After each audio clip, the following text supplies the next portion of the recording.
Good morning. It is 7:33 on the East Coast and 4:33 on the West Coast.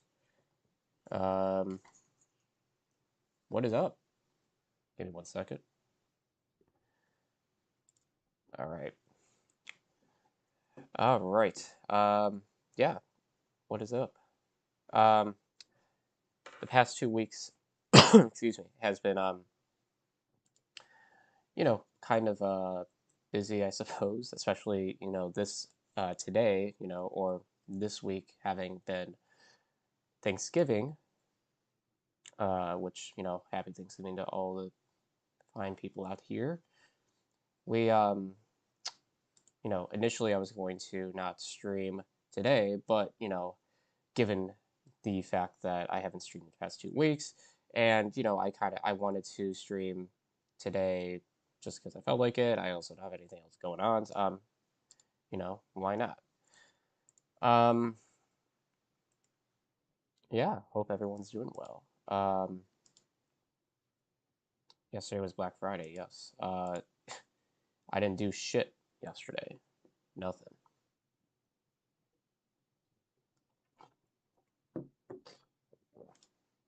Yeah, Black Friday I don't like do anything. It's kind of a tradition. I don't know anybody, honestly, who still like goes out and like, goes like to the stores, like waits in lines, during the night. It's just like I don't see that happening anymore. I certainly never did it even when it was popular. I just feel like you can, get everything you need through Amazon or online, Seems as though it's a waste of time and money to go out in person.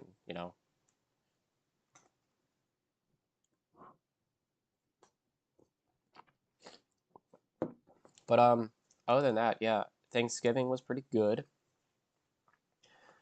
Um, I don't know how many people know this about me personally, but I'm a big football fan. Huge American football, the only correct football.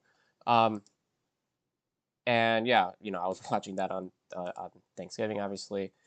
Um, really, really into that, as well as basketball, but to a lesser extent. So that preoccupied my day Thursday. I also wasn't feeling well for most of this week because I think I had like a cold or something. I had I don't know, like a scratchy throat, and then it turned into like a sneezing, blowing my nose, blah blah blah. But today, it's all good. Everything's feeling better today. So probably over it. I don't know. I don't know if I had COVID or something else. Probably something else.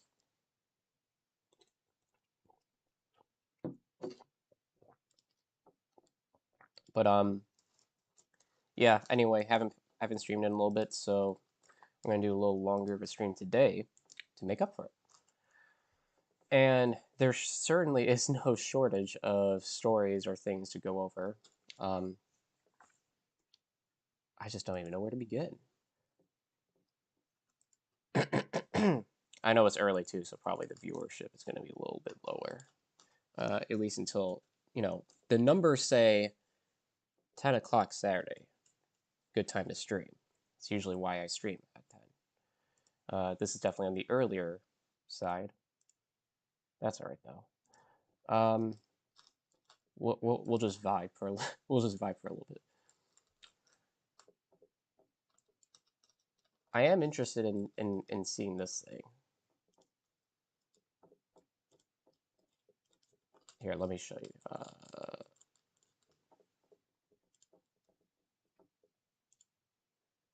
Yeah, hold on. Okay. Um, pull this up. Pull this up. So apparently there's this thing. Okay, I never knew that this was a thing that existed in this universe, but nonetheless, we have Fox News Patriot Awards. Does anyone even know what this is? Sounds very cringe. Fox Nation! If you go to NASCAR races or the Patriot Awards, that's where the real party is. Golden Corral and Camping World, thank you very much for sponsoring this event. The Fox Nation Patriot Awards also has an MVP. We call it the most valuable patriot. This year's Ultimate Patriot. The 2022 Patriotic Badass. You know what? I might have to change. Can you imagine how much money was invested into this that could have been invested in like anything else? Virtually anything else that would have been more worth it. My last name to Patriot. Bill Clinton knew I was doing this event tonight. He called me, Hannity, I need you to do me a favor. He goes, I know there's a lot of hot chicks that watch Fox News. Don't let What? anybody in here. We used to swim in a fire hydrant. You know, at a fire hydrant, you just got to do this and stuff. Up next, again, is Tucker Carlson. Amen. That's right. That's exactly right. Okay. I don't even know what's going on half the like obviously this is, them, their attempt at like commercializing nationalism, I guess. I don't know. You're telling me somebody could watch that and tell me there is no creator? Cool. Yeah, that's I gotta, you know what? I don't know if they live stream that every year. Okay, but we have maybe we have to do a live react to that. That sounds like it'd be just for the memes itself. Yeah, that'd be cool.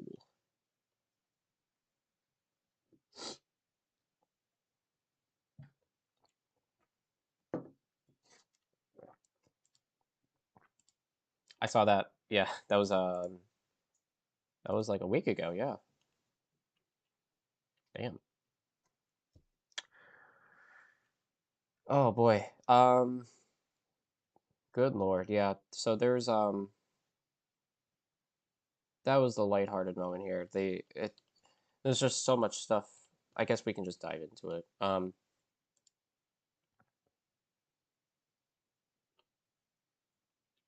on, let me just pull this up.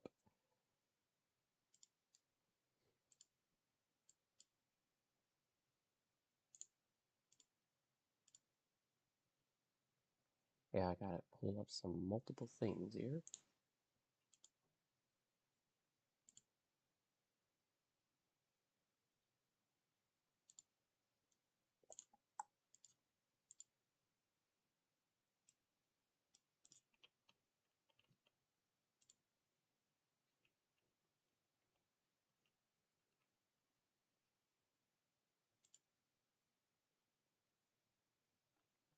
Okay. Take a sip real quick.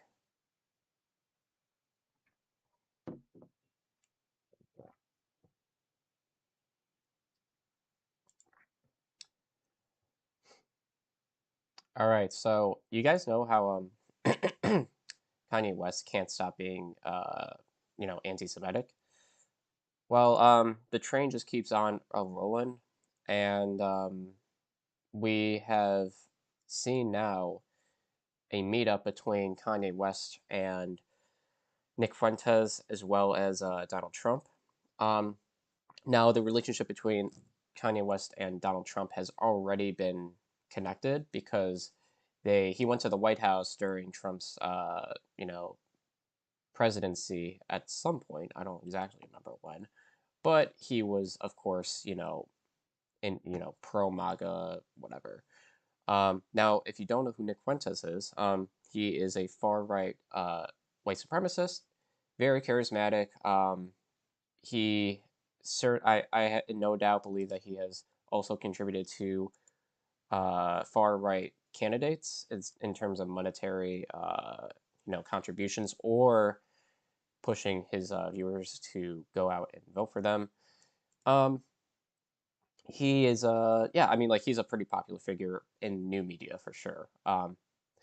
Now he has been banned from a lot of different platforms, but he is on Cozy TV. He's making a comeback, I guess you could say, in terms of popularity. Like he's just not a good guy. Let's just put it that way. But yeah, I guess they are all meeting here. It's like all the Infinity Stones coming together, right?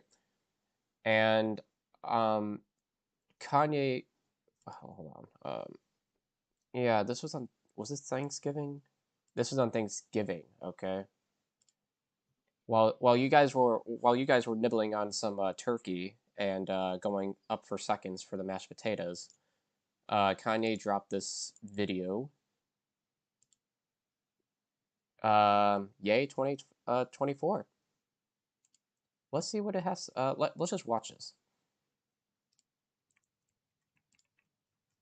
I think the thing that Trump was most perturbed about, me asking him to be my vice president, I think that was like lower on the list of things that caught him off guard. It was the fact that I walked in with intelligence. So Trump is really impressed with. Oh yeah, just hold on. Let me back up a little bit. Yeah, so Kanye's right here, and then this is Nick Fuentes. Okay, just so we're clear. And this, by the way, this video got deleted or something, or was taken down. On I think it was posted on TikTok originally, and then it was taken down, or on Twitter. Where I don't remember exactly, but yeah. With intelligence. So Trump is really impressed with Nick Fuentes. And Nick Fuentes, unlike so many of the lawyers and so many people that he was left with on his 2020 campaign, he's actually a loyalist. When he didn't know what the lawyers is, you'll still have your lawyer list. And when all the lawyers said, forget it, Trump's done, there are loyalists running up in the White House, right? And my question would be, why, when you had the chance, did you not free the January Sixers? And I came to him as someone who loves Trump, and I said, go and get Corey back. Go and get these people that the media tried to cancel and told you to step away from. This plays perfectly into the Democrats' hands, by the way. I'll explain after this video, though. Basically gives me this would-be mob-esque kind of story, talking to some kid from the south side of Chicago trying to sound mobby or whatever. He goes into the story about all that he went through to get Alice Johnson out of jail and how he didn't do it for Kim, but he did it for me. But then he goes on to say that Kim is a. You can tell her I said that. And I was thinking, like, that's the mother of my children. Since we know, and all the Christians in America that love Trump know that Trump is a conservative, we're going to demand that you hold all policies directly to the Bible. When Trump started basically screaming at me at the table, telling me I was going to lose, I mean, has that ever worked for anyone in history? You're going to lose. Tell him he's going to lose. I'm like, well, hold on, Trump. You're talking to Ye. Yeah, so this is basically him announcing that he will be running for 2024. Now, given his, boost in popularity by virtue of him being anti-Semitic, it does stand to reason why he has partnered with Nick Fuentes. You know, um, and he's going to gain, kinship with his audience by doing this. So that's something to keep in mind. But again, I mean, like that's not like a huge proportion of the voter bloc, right?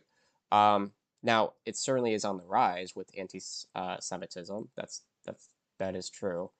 However, as far as like a voter bloc, okay, I don't think that like just appealing to that will be enough. But it seems as though with Kanye, where he from this video itself, it seems like the divergence between him and Trump, because he does have a favorable opinion of Trump, but the divergence seems to be that he wants to play more into the religiosity part as opposed to Trump. Wants to play more into the Christian shit. And Trump isn't necessarily the most religious, president. He obviously appeals to that voter base for cynical purposes, but it's not. He's not like a super, running around like he's not like as religious as like for like Ted Cruz, right? He doesn't appeal that much to it. He'll do his photo ops, of course, but anyway, so that's the divergence there. Now, the way in which that this could play into the Democrats' hands. So there's two ways of like looking at this, right? One of which could be that Kanye going to run 2024 alongside Trump and Ron DeSantis. It's going to split the GOP vote more than it already would have been, right? Because between Trump and DeSantis, you're going to have two blocks of the conservative voter base. I guess going head to head. You have the Trumpian side of the Republican Party, which has gained popularity since 2015, versus Ron DeSantis, which is kind of like the longer term, probably more stable plan for the GOP. And that has been gaining. I mean, Ron DeSantis is a very popular figure among conservatives, but so is Trump at this current state. So this will definitely split the vote among the GOP or among Republican voters. Now, best case scenario, although this is probably not going to happen, is Kanye or Trump, um, you know, run as an independent and try to split the vote even further in the general election. Now, I don't know if that's even possible if this said candidate had already gone through the process of running and campaigning through the Republican, nomination process. I don't know if they can like switch over to independent after the fact. They probably can't. But if that were, to be allowed, and one of them did that, then boy oh boy, that's going to be interesting.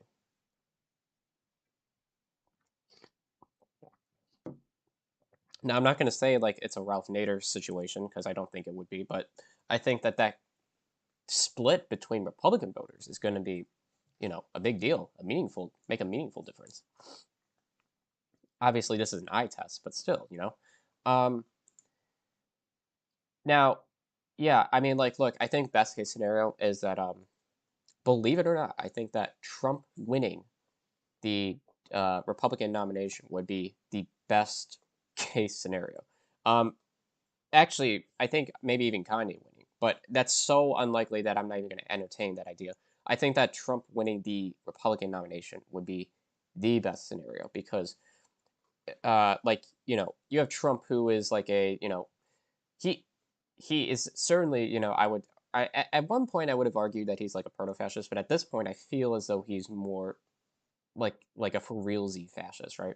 Um, Now, Ron DeSantis is more intelligent and in terms of like long term sustainability for the GOP, and him winning would be probably worse for Democrats because I think that there is a better chance not only Ron DeSantis beating Joe Biden, but also of the harm being done to the country from Ron DeSantis. There's more harm that I feel like would be done from his presidency versus Donald Trump's. So if there had to be one of them, it would preferably I would actually pick Trump. Um, but I don't know. I don't know what's going to happen. you know, this is an interesting election cycle.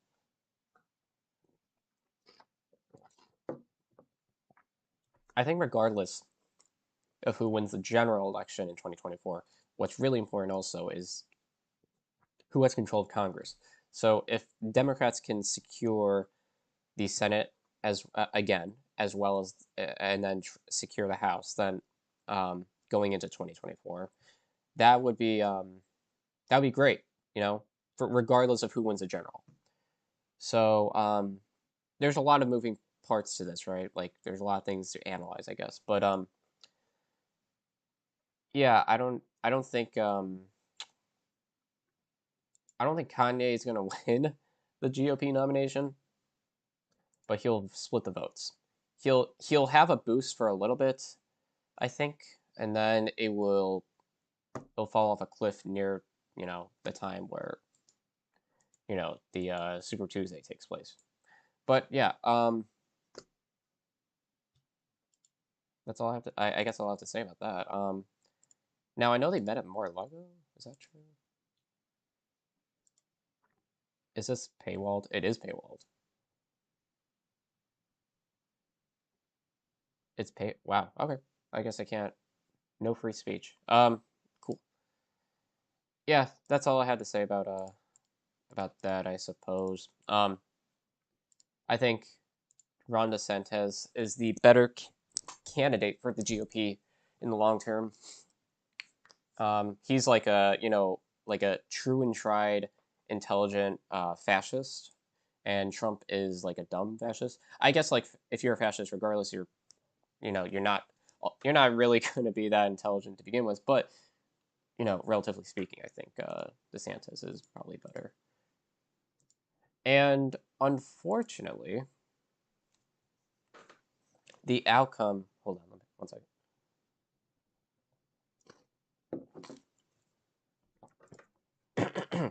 Unfortunately, the outcome of all this anti-Semitic rhetoric being espoused by both, Kanye West as well as Donald Trump, has resulted in a rise in anti-Semitic hate crimes as well as, shameless behavior by some people. We're gonna watch a video really quickly of a man. Hold up. In a Seattle airport who was he was going off the rails apparently.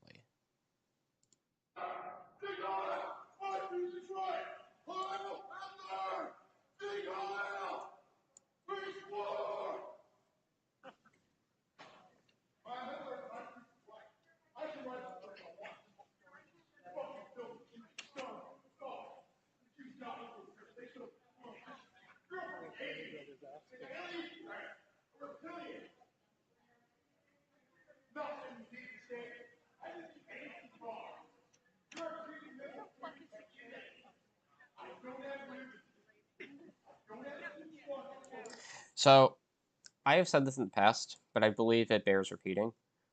There is an overlap between far right ideology and mental illness. It typically isn't it's not always a prerequisite, but there certainly is an overlap because the degree to which someone subscribes to, you know, this rigid adherence to hierarchy and this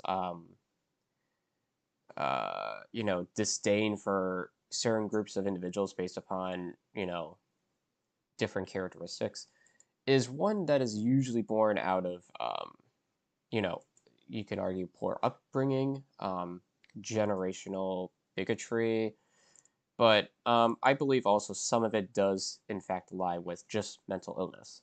Because I mean, I don't want to get like too much into specifics or even be ableist here, but I just think that like to be so warped into a specific political ideology, one in which, by the way, being a complete rejection of empiricism and of basic decency and tolerance, um, it certainly does raise some red flags for sure as far as your mental well-being.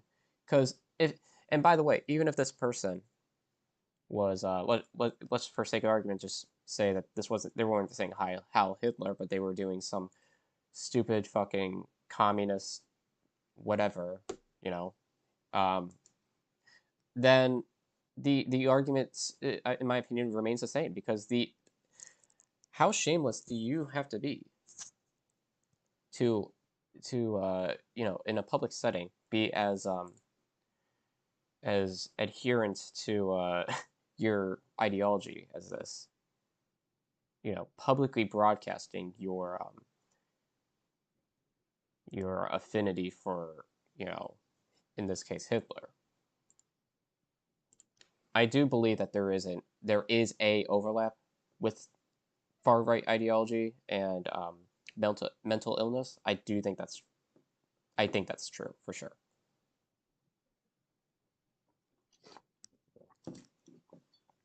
I don't know to what extent, but I do think there's an overlap.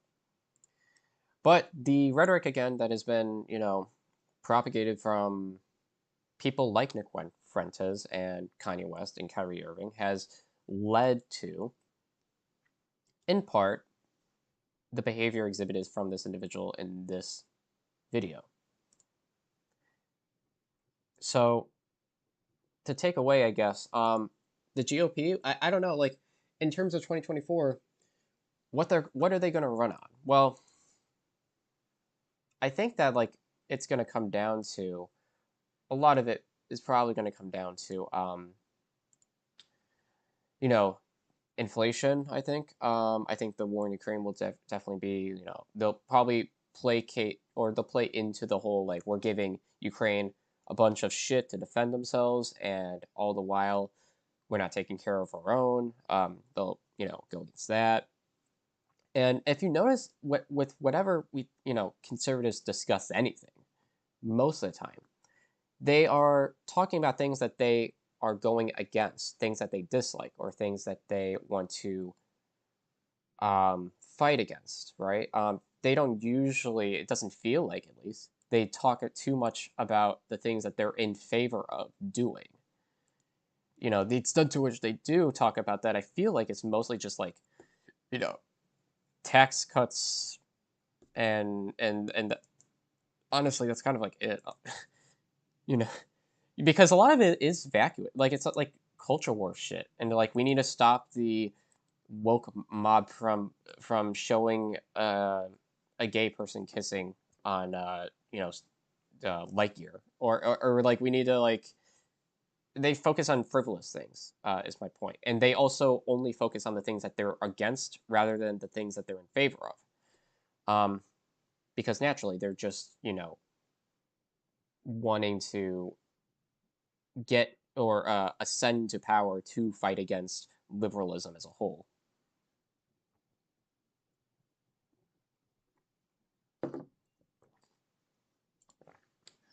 But we'll see. I mean, like, I think that the odds of a Democrat winning in 2024 are greater than 50%. But you know, a lot of it. There's a lot that can happen between now and then. Obviously, it would even it would be of no utility to analyze the data right now.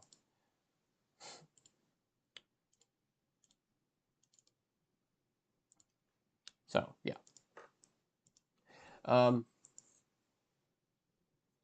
yeah, that's really all I have to say about that. Excuse me. My throat still hurts a little bit, and this coffee. I have noticed, and I don't know if it's true, but I've noticed that like whenever I drink coffee, it feels like it exacerbates any sort of, you know, preliminary you know, throat issues. You know, sometimes I get scratchy throat, and then me drinking coffee makes it worse. Or I don't really have a scratchy throat, or my throat doesn't hurt that much, and then after drinking coffee, it like makes it worse. It's just I don't know if that's like a chemical thing.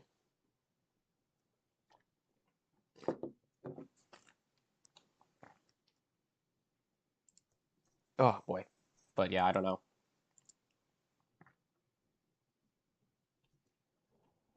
I don't even fucking know. Um,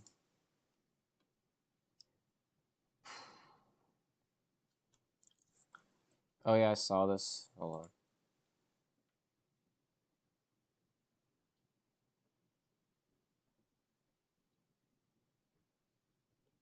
Yeah, so I saw this too. So, oh boy, Elon Musk has been making some interesting decisions to say the least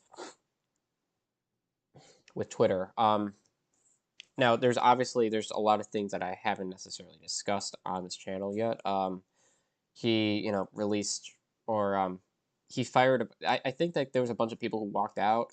There was a lot of people who were you know, fired from payroll, or something happening with that, which led to a lot of people walking out because they didn't know if they would get their paycheck.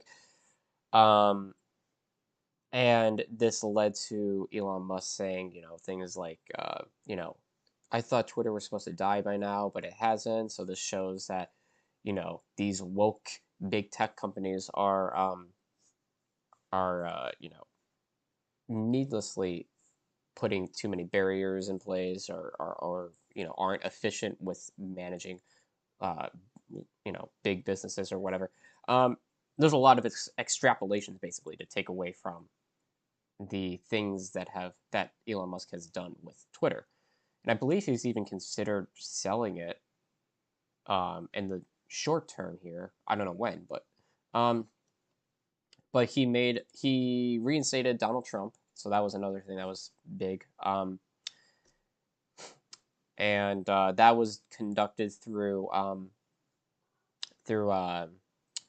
Twitter poll of like random people, which I don't feel like I should be the one to tell you why that probably isn't a good idea. Because this isn't like a democracy thing, right? Like reinstating a banned account, especially one of high prominence such as Donald Trump, um, it's like if someone violates TOS, it doesn't matter who they are. They will have their account suspended, and sometimes, you know, in worst cases, their account will be completely terminated, right? Um, and I think like with Donald Trump, for example, he had violated TOS with respect to um, inciting the violence that took place on January 6th, and reinstating somebody like that, it doesn't make sense to me because like it doesn't make sense to me to reinstate in the first place. But additionally, when it's through a Twitter poll, that's just like bizarre to me because you have to remember like hundreds of millions of people are on this website, and the Twitter poll ended up having like it had millions of votes, but like it doesn't really represent the larger proportion of the users on this website. And also, and this is the most important thing here, the poll could have been tampered with the fact that there were bots, because bots, are more than likely going to become an even more pervasive problem on this platform on Twitter because of the lack of employees that are managing its systems. So the bots, now I don't know to what extent that they played a role in that poll specifically, but I don't think it's necessarily unreasonable to assume that there were bots who had voted in that poll, which that would be bad, obviously. And that may not actually represent what the people of the platform wanted. It's also worth keeping in mind that Elon Musk, his acquisition of Twitter probably led to an increase of people who came from far right websites such as Poll or Stormfront or the likes, right? And that influenced the poll as well, like I guess the turnout or whatever. Now, I respect the idea of having treating things like in a democratic fashion, but with respect to this privately owned entity here, right? If you violate TOS, then that's it. Reinstating an account that violated TOS, it just doesn't make any sense to me because they had already violated TOS. The only way in which that would make sense is if the TOS itself had changed since then. But as far as I am aware, it has not. Now, on that same vein, and this is the point I'm getting to here. Elon Musk held another poll. So, hold on one sec. Coffee's getting cold, so I gotta chug it.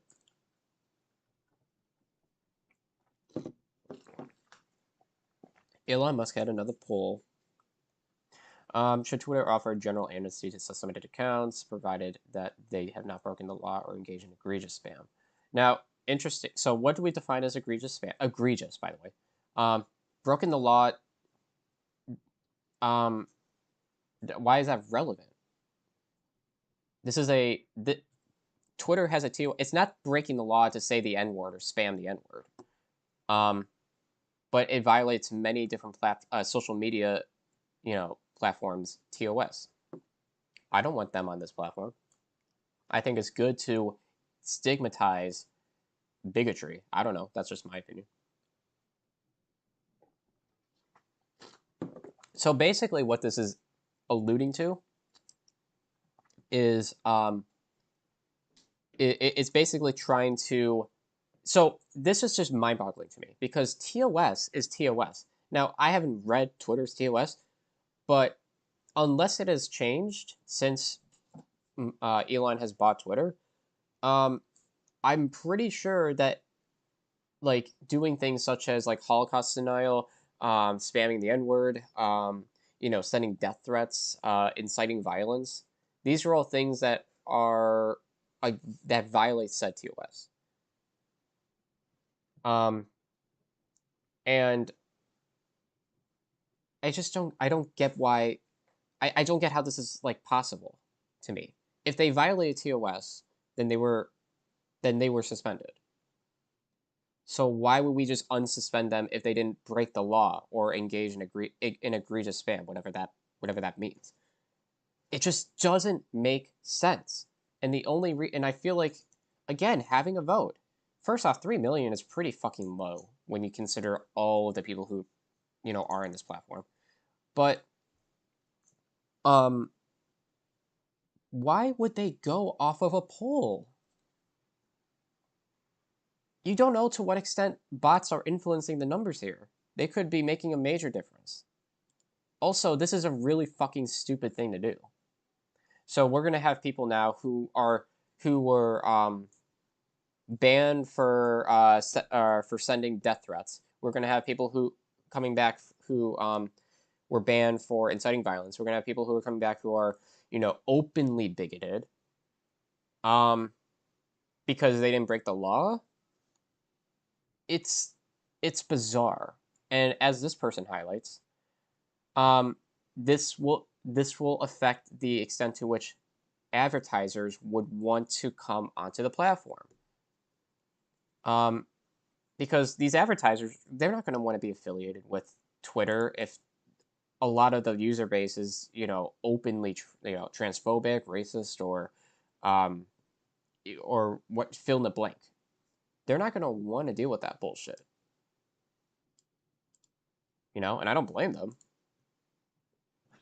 And apparently, this individual here had specifically received death threats and rape threats, and those accounts had been suspended, but now they are going to be granted amnesty. Like another thing that's like a minor annoyance from me against Elon is the fact that he acts as though he's like this, you know, you know, uh, glorious leader of us peasants.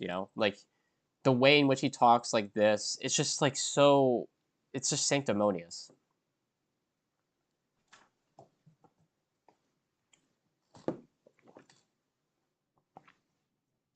Um,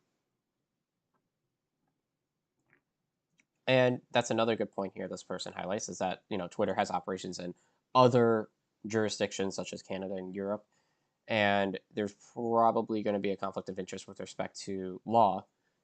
Like not every decision. Like that's another thing, man. There's so much. There's so complicated. Like TOS is also crafted around different areas of the world and their respective internet laws, and you can't just like have a poll and because 3 million people voted, you're like, okay, that's it, man. Like this shit's complicated. But alas, we are going down this path with Twitter here that is going to really, you know, make this place not a not a good place for advertisers. Yeah. So anyway, I don't know, and the way in which I don't know, like it's just like the way in which Elon Musk like talks about like the way he tweets and shit, and like the Reddit like attitude that he has anytime he like tweets anything.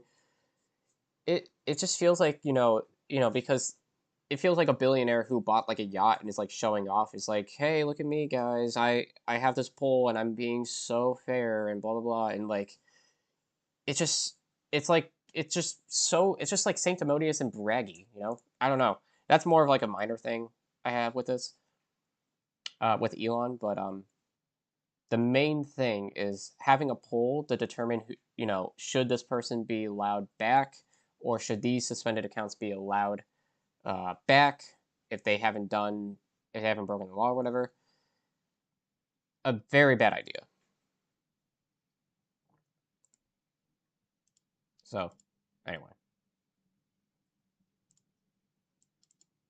Yeah, I don't know. I disagree with the path that is being taken here.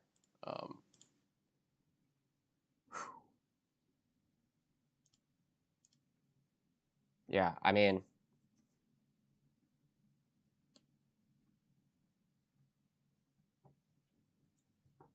I don't know, man. It's rough. I enjoyed Twitter for a long time, and then eventually, even before Elon had bought it, I was starting to like kind of fade away from it because like I don't know. I did see an uptick in like right wing presence on the site and engagement, but then I don't know.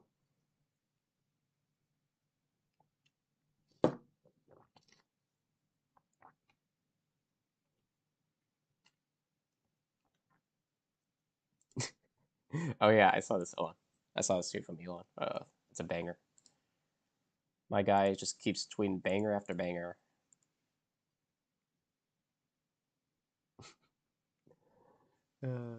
I I'm not left or right, but the degenerate global homo initiative propagated by the deep state and Democrats is pushing our civilization towards suicide. Our Western culture.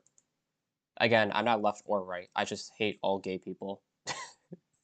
it's it's a joke. Yeah.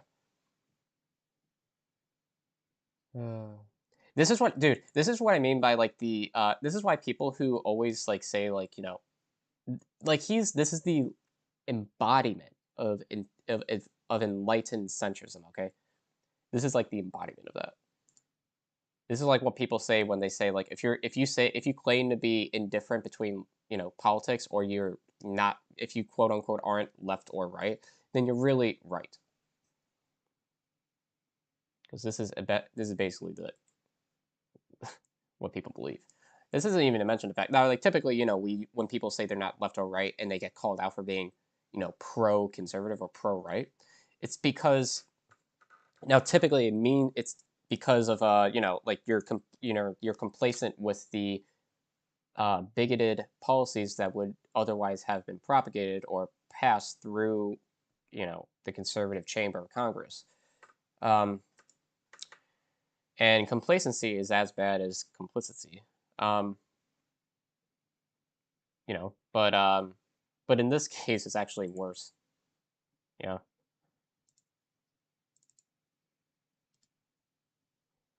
Oh boy, it's a weird world we live in, guys.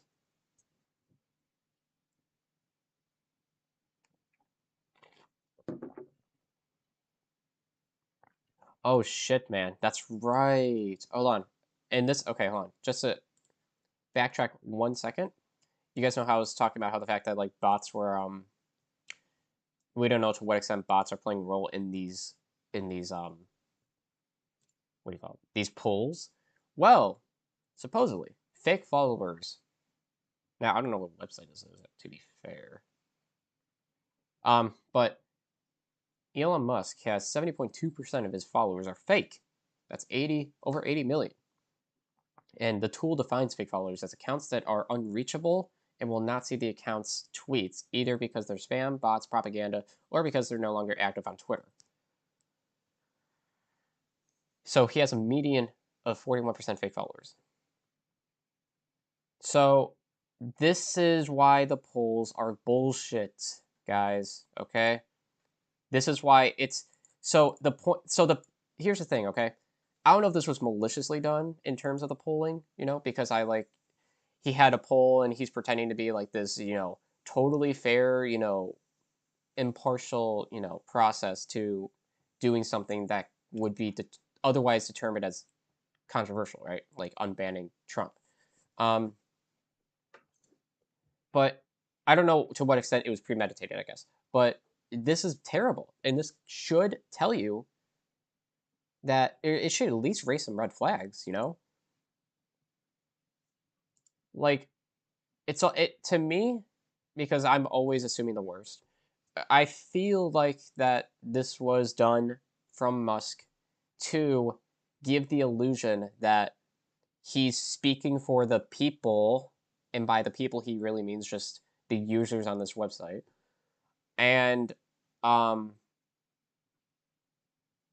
this was done for the sake of making it seem like, this was like a democratic way of doing something, when in fact it was just to soften up the controversy that would have surrounded unbanning Trump, or unbanning fill in the blanks, somebody who's controversial.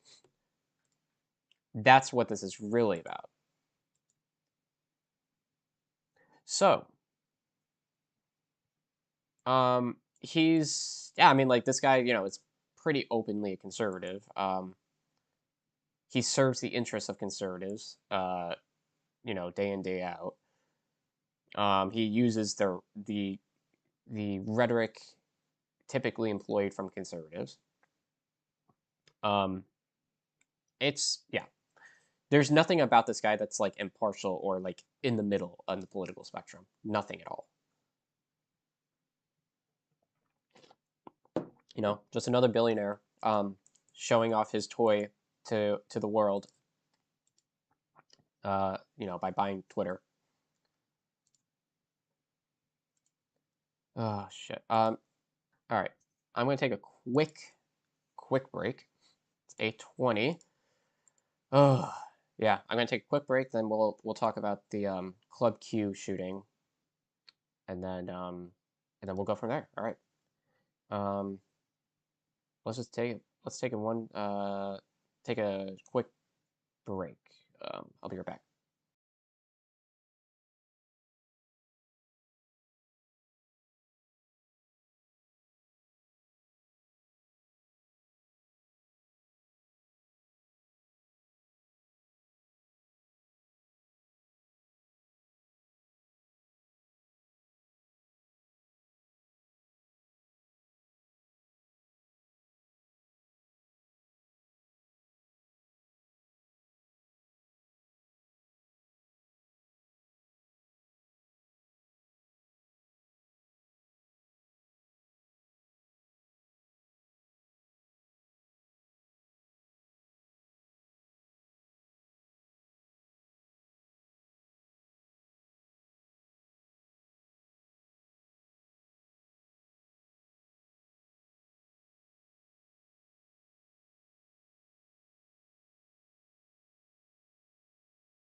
All right, I am back.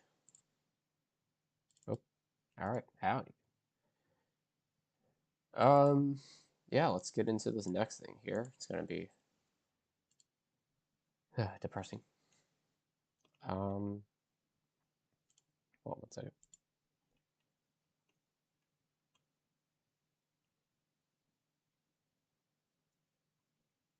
Open this.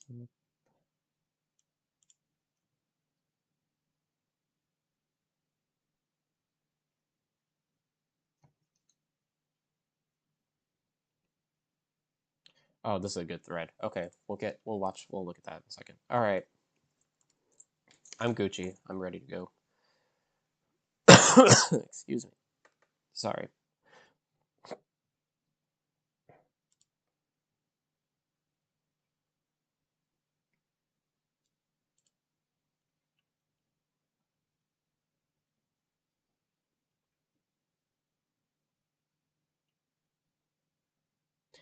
Okay, so the the attack on the LGBTQ community continues.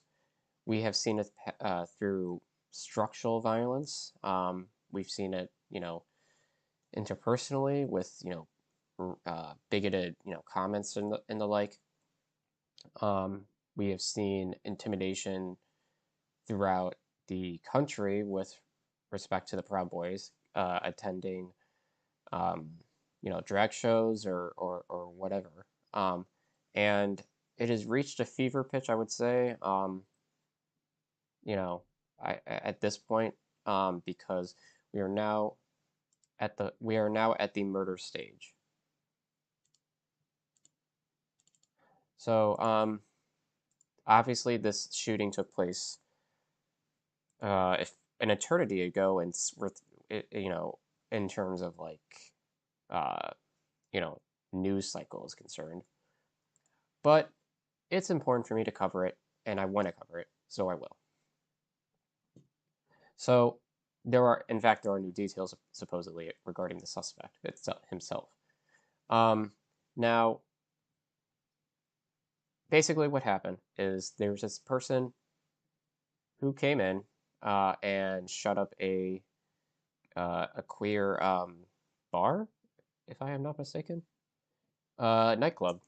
Okay, he killed 5 people, the suspect, at a nightclub before being tackled and pistol whipped by bystanders. Sat slumped during the first court appearance. Oh, okay. So now we're getting into today. Yeah. So he basically a shooter killed 5 people at a LGBTQ nightclub in Colorado Springs. And the suspect, his name being Anderson Lee Aldrich, appeared on video from jail and was held without bail or without bond. The accused shooter, who is being held on suspicion of first-degree murder and hate crimes, is expected to be formally charged at the hearing on December 6th. New details emerge about the suspect as the small, close-knit LGBTQ community in this conservative city hoisted a giant rainbow flag outside City Hall to grieve the attack at Club Q, which has been an oasis for many. I did not know that Colorado Springs would have been a conservative city. No, I'm just curious. Oh shit. Colorado Springs. I'm curious actually about just like this, like what it is. Obviously, it's in the news here. It's the largest city in El Paso County. Damn, a 15% increase since 2010. It's the second most populous city and the most extensive city in the state of Colorado. That's shocking. It's like so, why? It's just being described as a conservative city. Oh, that's interesting. Usually, the more the higher population, the less conservative it is. I don't care about the history. I care about just the politics of it.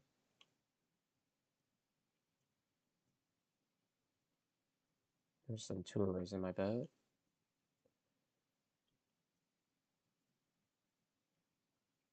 Mm. Okay, so in 2010, no, that's too far away. The council's strong mayor system of government. The mayor is the chief executive. The city council is the legislative branch. The mayor is a full-time elected. So they did a new kind of government. That's interesting. Oh, okay. So in 2017, Caleb Hannon wrote in Politico that Colorado Springs was staunchly Republican, a right-wing counterweight to liberal Boulder. Hey, that's from The Office. Okay, and that a study ranked it the fourth most conservative city in America. Donald Trump's margin of victory in El Paso County was 22 points. Wow. The year Hannon wrote that downtown Colorado Springs had a different political vibe from the overall areas and that there were superficial signs of changing demographics. In 2020, the shift toward the political center continued as the incumbent Republican Donald Trump edged out Biden by 10%. Okay. Okay. So this this this nightclub was in a county that was won by Trump by a lot. And then but the demographics seem to be changing um as time progresses, which I guess makes sense. It's just surprising that it's a populous area that is conservative. Okay. Public defenders representing the accused shooter disclosed in court papers made public late on Tuesday that their client identified as non-binary and they used they/them pronouns. One footnote in the filing said that for the purpose of all formal filings, their client will be addressed as MX Aldrich. Okay. At a news conference outside the courthouse, district attorney said that the suspect's gender identity would not affect his approach to the case or influence whether he files hate crimes charges. That's actually important to reconcile here because the claim made by some people, at least from what I read, was that he wanted to identify as NB for the sake of not being charged with a hate crime. But I don't even know if that's how it works because I thought if you commit a crime against a minority group for the purpose of soliciting fear in that minority group's like community, then it wouldn't matter what the suspects themselves, what their like identity was. I don't know. I thought that was the case. I'm looking at evidence. That's what we look at when we okay. Prosecutors have not said what they believe the motive for the attack was. I have some suspicions about what it is, but um, lawyers for the suspect did not respond. Okay. Yeah, so this person said that their gender identity should have no bearing on if they should be prosecuted with a hate crime. The motive for a crime isn't dependent on whether you are or are not a member of the protected class. It legally has no significance as far as whether the actions of this individual fit within the law regarding hate crime. Yeah, so like that's what I thought. I didn't think it was like pertinent to the type of charge you would be given, you know? She and other legal experts said it would be the best for the court and prosecutors to respect the suspect's preferred pronouns and gender identity. Yep. Of course. When the suspect was arrested, police listed 5 potential counts of murder. Okay. Okay. So this seems more and more likely to be a hate crime, but we don't actually know. At least we don't know for sure yet. Yeah, we're talking about red flag laws now. There's a lot of like overlapping things here. There's gun control. There's the rise of hate crimes against LGBTQ uh, people. It's there's a lot of different things with this. Law enforcement have said the suspect was arrested last year outside Colorado Springs after the suspect mother reported being threatened by the suspect about a homemade bomb and other weapons. So there is a history of unhinged behavior from this person. A news release from the El Paso County Sheriff after the 2021 incident described a frightening scene with nearby houses evacuated and said the negotiating team was used. Wait, so, and then he was released? Like, how long did he get, like, okay, I don't know anything about that case specifically, though. The suspect was not prosecuted. Court records involving the threat have been sealed. Interesting. Interviews and public records revealed that the suspect had the troubled childhood. The suspect's mother and father were divorced. Substance abuse, blah, blah, blah. The suspect was born, okay, but legally changed the name to Anderson as a teenager. In 2016, the suspect's grandparents, acting as guardians, referred to the suspect as male in court documents they filed in Texas court to request a name change. Minor wishes to protect himself plus his future from any connection to his birth father, his criminal history, plus his criminal history, the grandparents wrote in the court. So that's why the name change took place. By that time, the suspect's father had been arrested numerous times for drug use and erratic driving.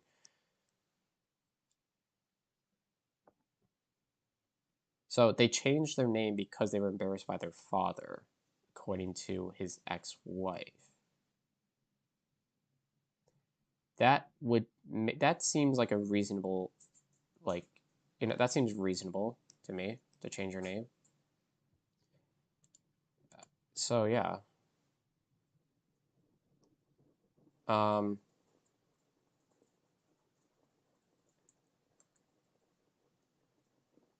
So he acknowledged that he voiced a strong disapproval of gay people when when the child was younger.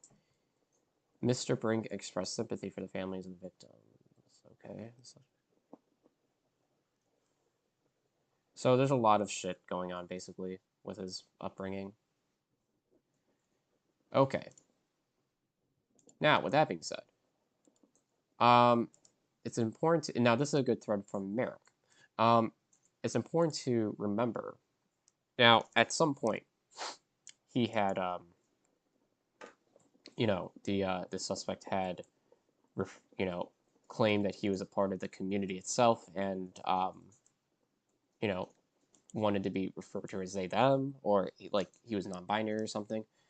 But the shooter's mother had used he him pronouns just last week, and that this seemed so basically him trying to portray himself as part of that community itself is an attempt to try to do some legal maneuvering to get out of hate crime charges, but that doesn't even make sense because it doesn't matter if you were part of that community. You could still be charged with hate crime. And it also, there is evidence here that seemed to suggest that he only had referred to himself as non-binary because as a motive, as not like he doesn't actually believe he's not binary. It's mostly to absolve himself of any legal repercussions, I guess. Now this looks like it's going to be an interesting article, and it demonstrates some interesting trends that you can identify with respect to hate crimes. Anderson Lee Aldrich, who is the suspect, kept an assault rifle. Okay.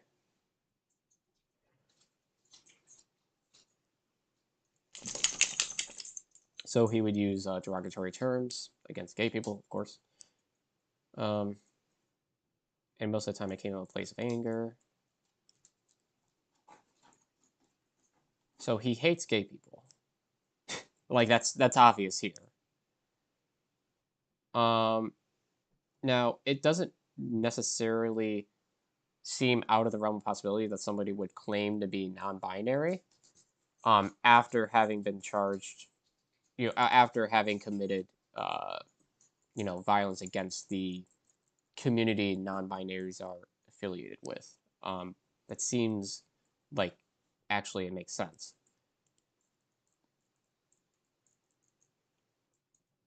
Yeah, I don't really want to get too much into this actually. But this is a tragic story. So his mother calling him he him the day of the shooting. So this is his mother supposedly.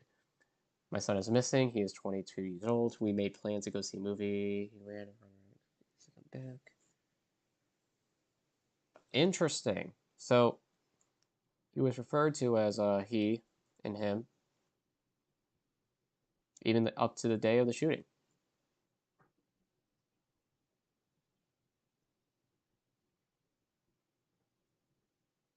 This is apparently his father. This is crazy.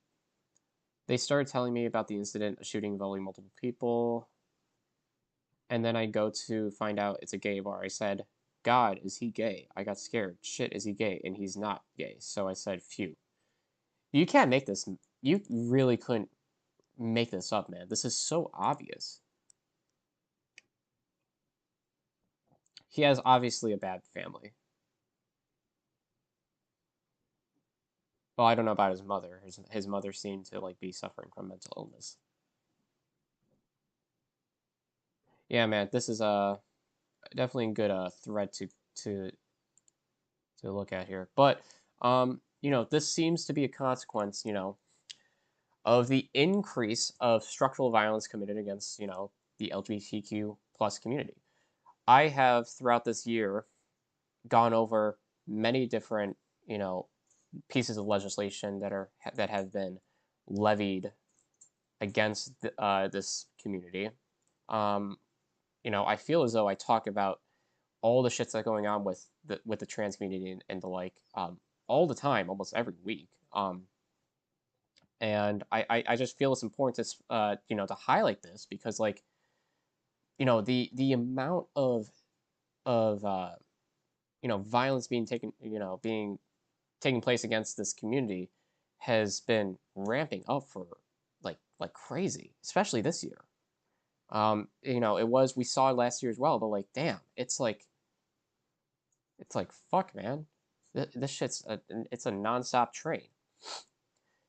I mean, just off the top of my head, we had you know, the governor of Texas removing the suicide prevention resources from their state's website for LGBTQ people, trans youth people, I think actually. So the trans youth were like the suicide prevention resources were removed from the website, from like the family department something, I don't know, but so suicide prevention resources are being removed for trans youth. You had the bill in Idaho which tried to criminalize trans youth seeking out gender affirming care across state lines. That was struck down. You had Jesus, there's just so many. Obviously you had the shooting that took place today. There was another one that we went over, another transphobic bill that was we went over this on stream actually a couple days ago. I just can't exactly remember the details, but it was probably along the same lines.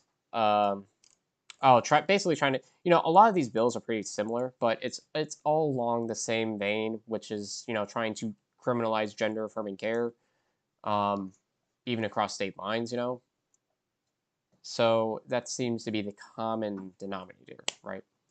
But this is all a consequence of the rhetoric that we see among mainstream conservatives.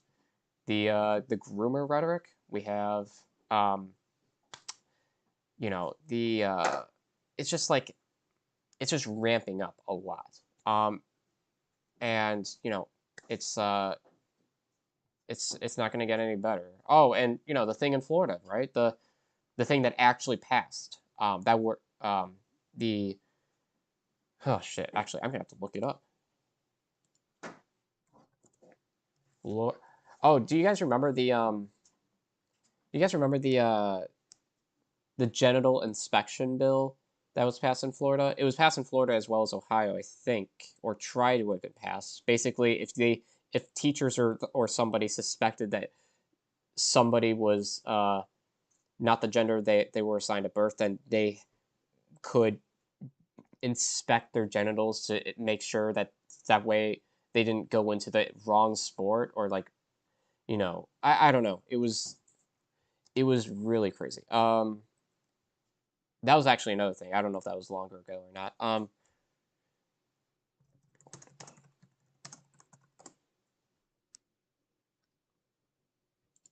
Yeah, it was this, I think. Florida Medical Board votes to ban gender affirming care for transgender minors. Now keep in mind, so this will ban puberty blockers and hormone therapy and surgeries for trans youth under 18. Now, surgeries were already predominantly banned for people who were under the age of 18, with the exception of like top surgery or something like that. Um, but like puberty blockers and hormone therapy, I don't think was necessarily out of the realm of possibility. Now, keep in mind, this medical board was appointed by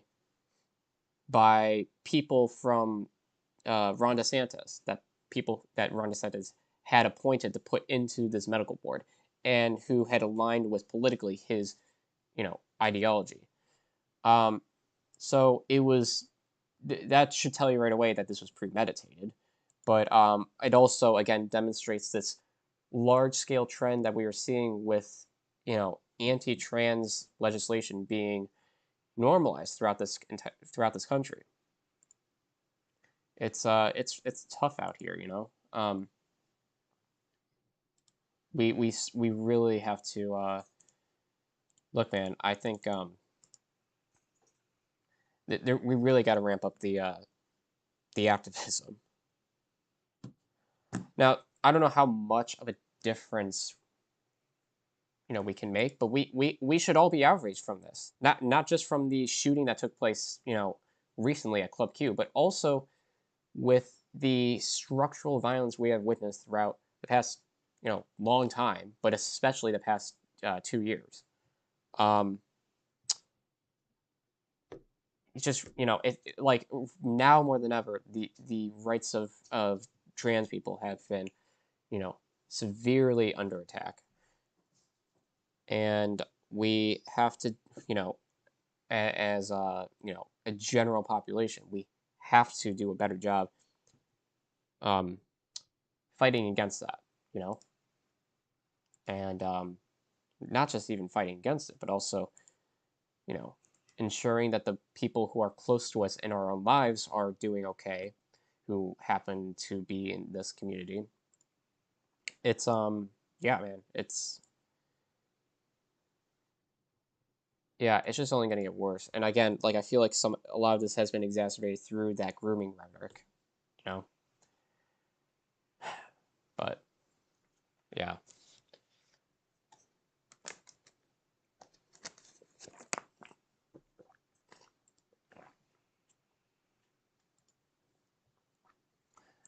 Yeah, so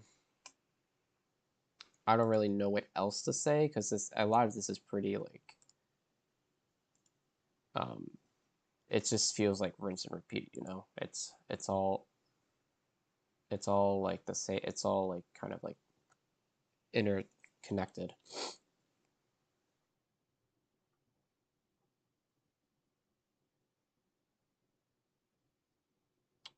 Yeah.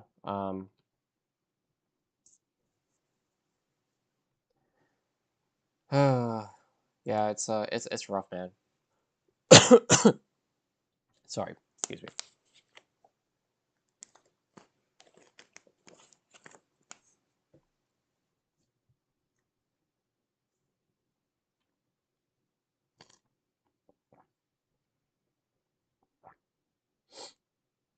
Oh shit, hold on one second.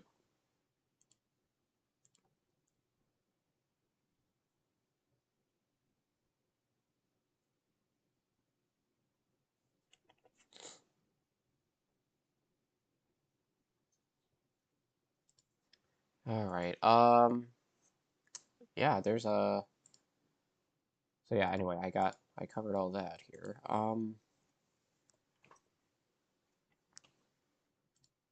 Was there something else? Oh, yeah, we could talk about this too.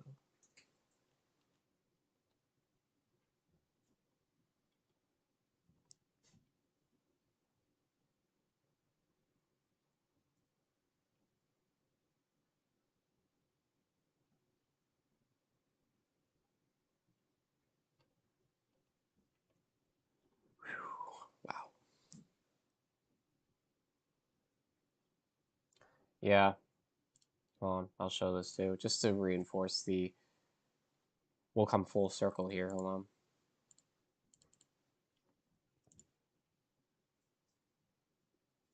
The vast majority of LGBT people who just want to live their lives are suffering because extremely radical trans activists are using the acronym as a shield for their degeneracy. And this is coming off of the heels of the shooting, you know. There's actually more than 2 people who had died. Well, I don't know if it was 5 people died, but I don't know how many of them were trans, I guess. But yeah, we have people who are obviously um, okay with LGBTQ people dying. And of course, Elon Musk is probably not going to ban people like this because he made it clear through his poll that he would only. It seems as like the only people he would want to ban are people who are engaging in egregious spam or people who are breaking the law. You know. So I don't think that things such as this encouraging the death of minorities is something that he thinks is warranting of a suspension. Because free speech, baby, yeah. Oh boy, yeah. This website's going down the shitter.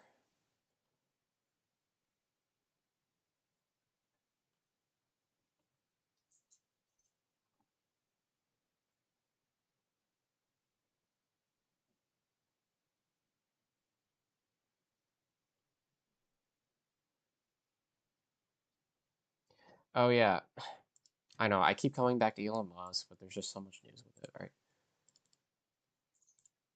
This was when was this? 11/18, so that was like a week ago. Yeah. Um, you know, so a new Twitter policy is freedom of speech, but not freedom of reach. Negative hate tweets will be max deboosted or demonetized, so no ads or other revenue to Twitter, and you won't find the tweet unless you specifically speak it out. Um, yeah, I mean, like, as I mean, it's like shadow banning basically, and this would never.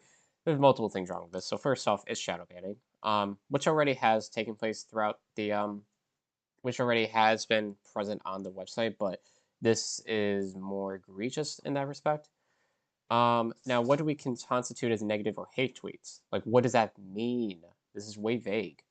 And we talk about things that are critical of you because we have seen multiple examples of people who are parodying you or people who are critical of you being suspended. Um, like a negative tweet is so fucking vague. Um, and I am sorry, but I don't really trust the temperament of a super far like a far right billionaire to determine what is and isn't like negative slash hate tweets. I'm not inclined to err on their you know opinion on that. And I don't know, man. I mean, like, this is pretty anti-free speech if you ask me, because negative and hate tweets being deboosted or demonetized is the same thing as shadow banning, and it's like I thought that these guys were at free speech absolutists. So things such as that shouldn't be no more deprioritized than things that aren't hateful, right? Now, personally, I think that if you engage in open bigotry, such as transphobia, racism, things like that, you should have your account suspended. because there's no place for that kind of behavior online, or rather, there shouldn't be. But yeah, I don't know.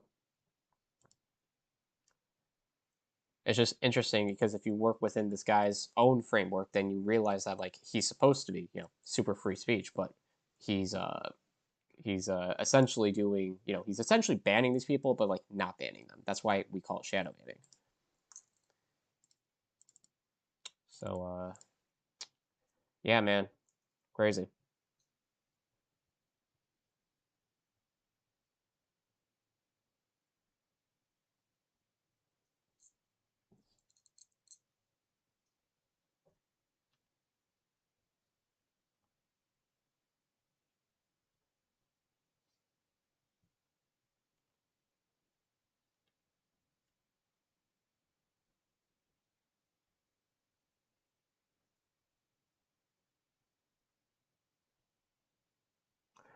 Okay.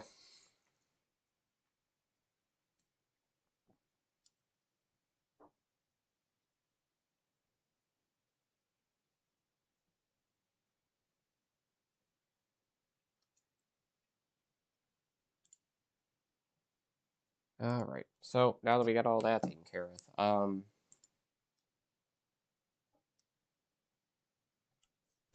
excuse me.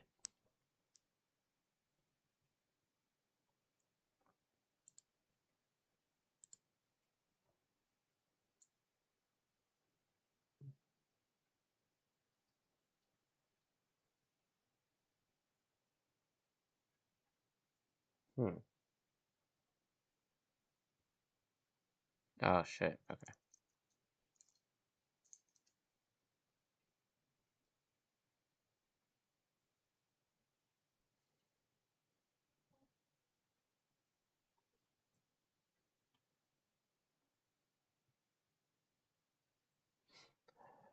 I suppose the next thing that or the next order of business would be to survive with some I don't know. I'm thinking D2. That's what I'm thinking. Now I would do Sid, or I would do Civilization, but I am afraid of a soft lock. That has been getting, that's been pretty bad.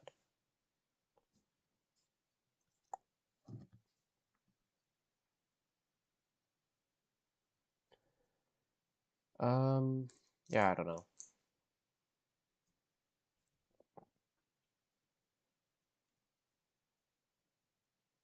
D2 seems the best option. I do have to grind a little bit there anyway, so that'd be worth it. Um,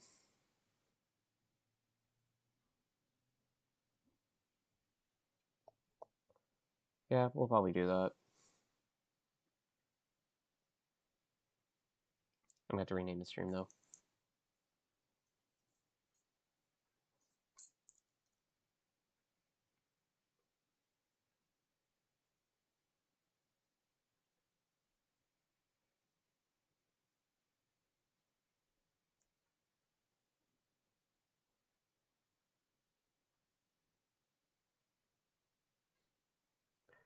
Typically, it's good to oh god. Typically, it's good to listen to something as I play. I think that's where it's like the most fun. I didn't have anything lined up specifically, I guess.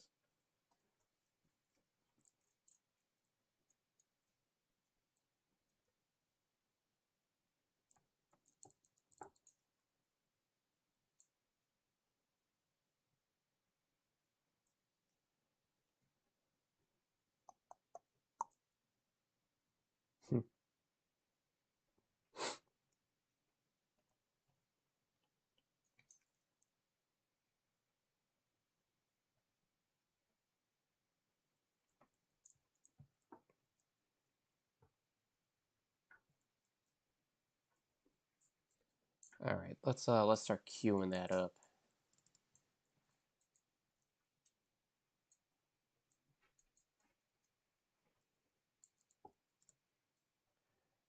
Yeah, I gotta grind a little bit.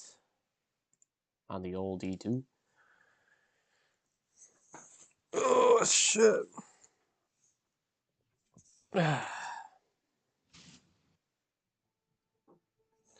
And hopefully the audio levels are good. Sorry. Still recovering from my cold.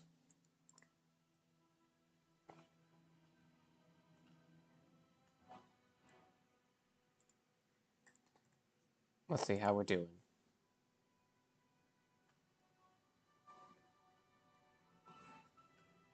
Yeah, you guys can't hear that at all. Oh no, you can.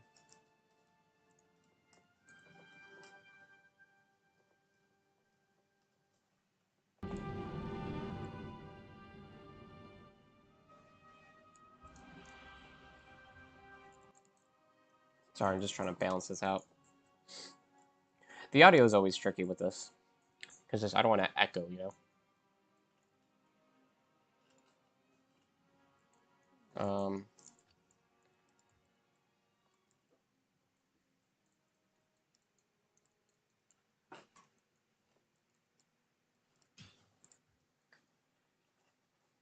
Yeah, full screen's fine.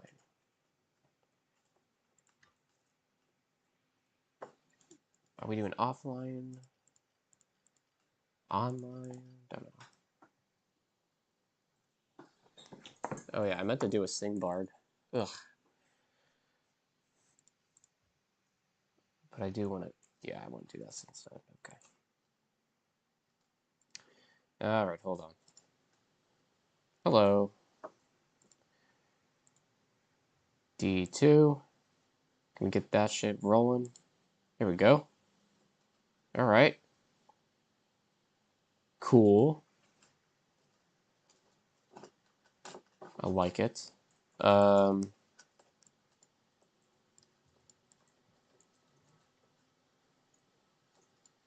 on.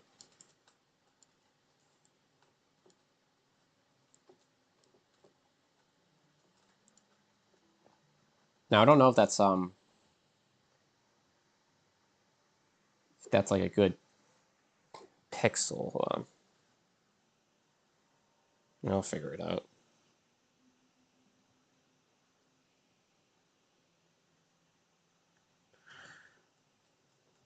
Oh my. Okay, hold on. Let me see if I can figure this out. I just want to make sure that the screen is all good for you guys.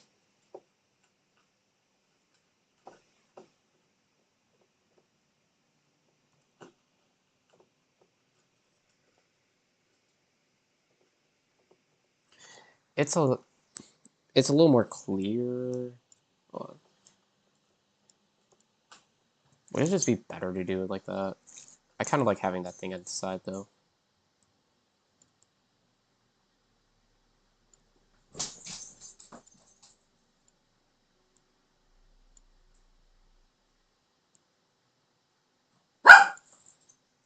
Don't mind my dogs.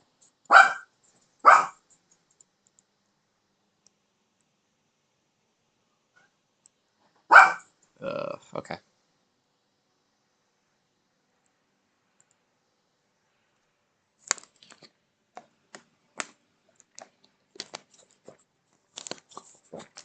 Oh, God.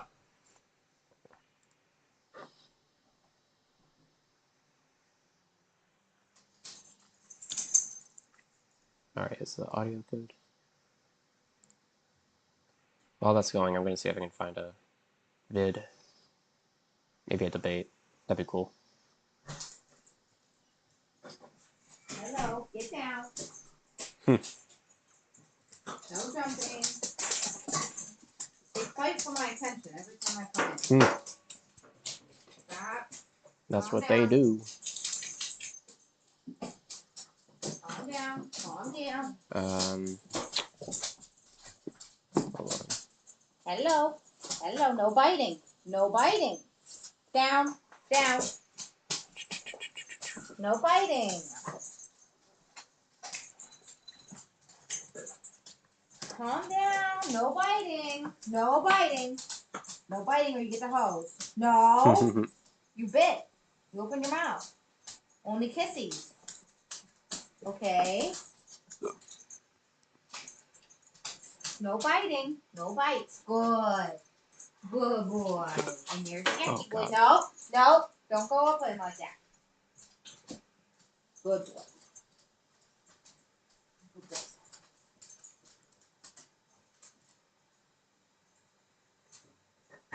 Hello. Okay. There's no future.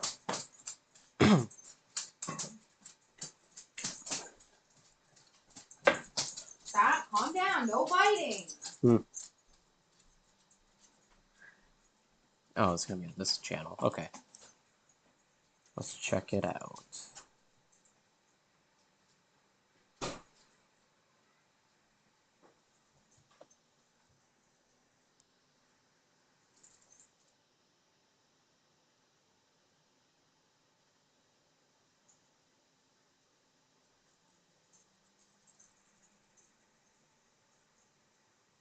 Hmm.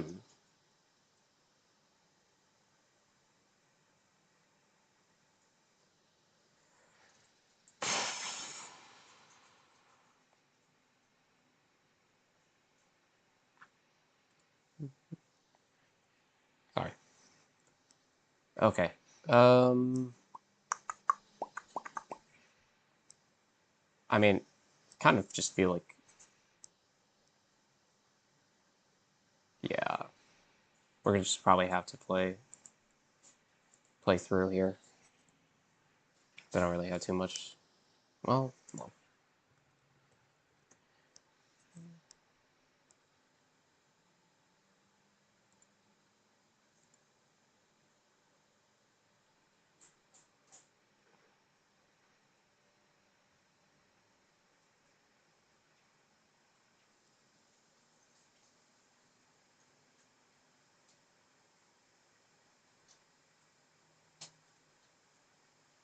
Hmm.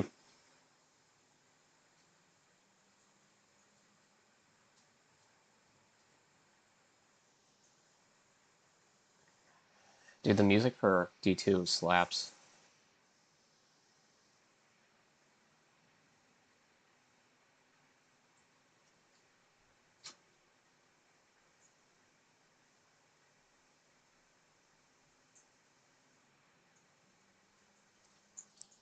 All right, I got something here. All right.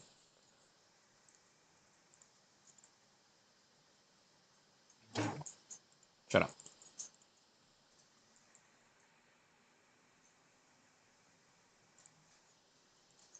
Why is this?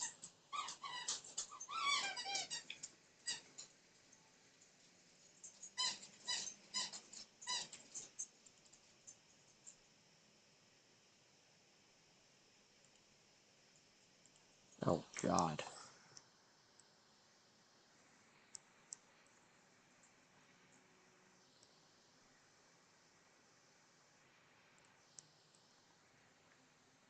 Sorry.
Excuse me.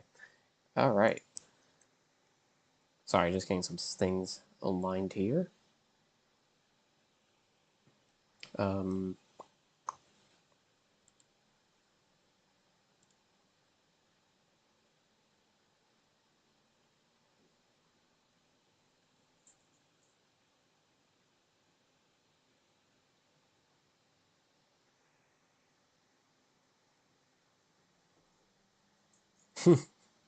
oh shit. Okay.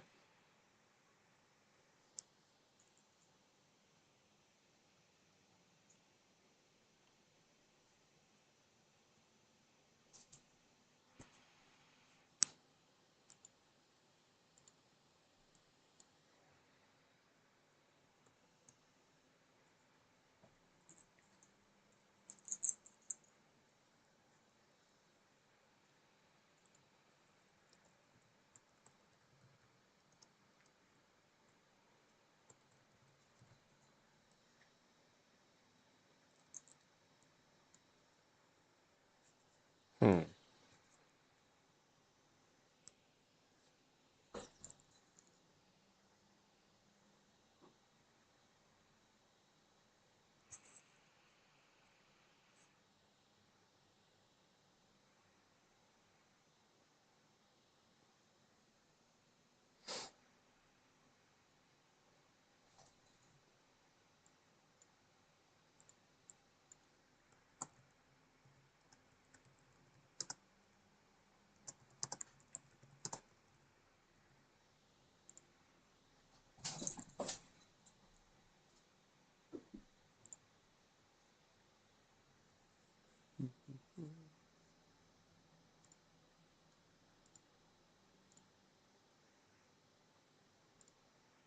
All right. Let's see if I can get this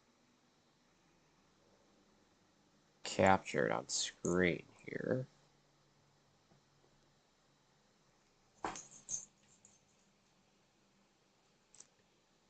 Um,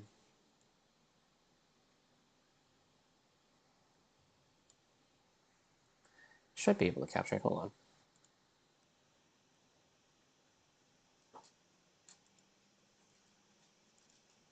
Yeah, the picture in picture.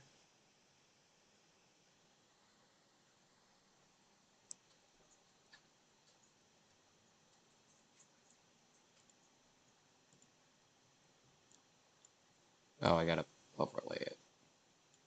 There we go. Hold on, I should probably be able to.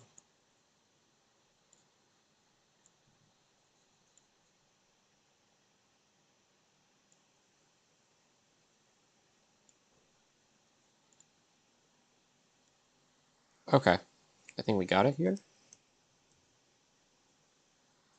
I don't know if you guys like that.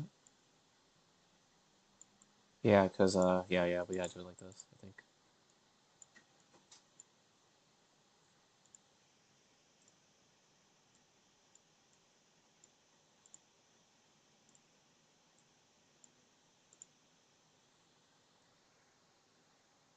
Alright.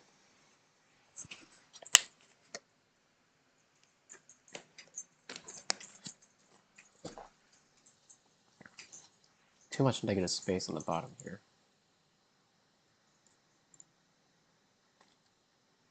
It's probably fine, yeah.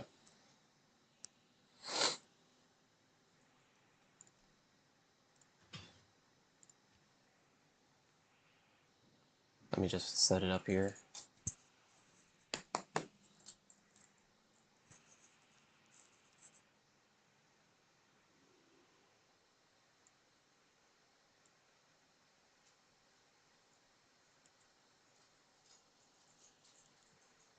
Um, I would like to do it in the old style.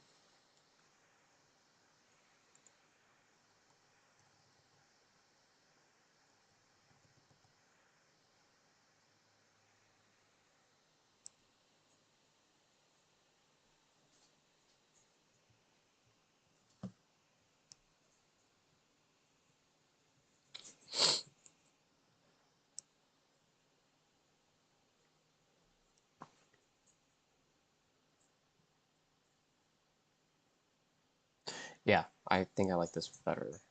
Hold on. What does it look like?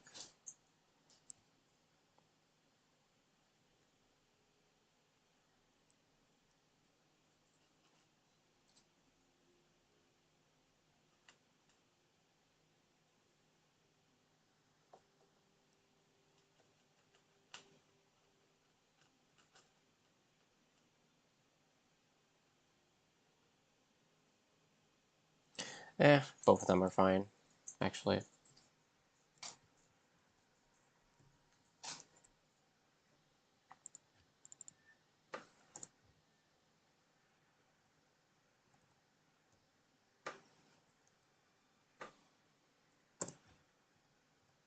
Okay.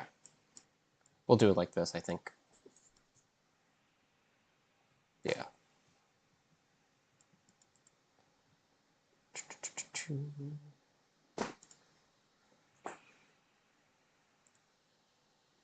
All right.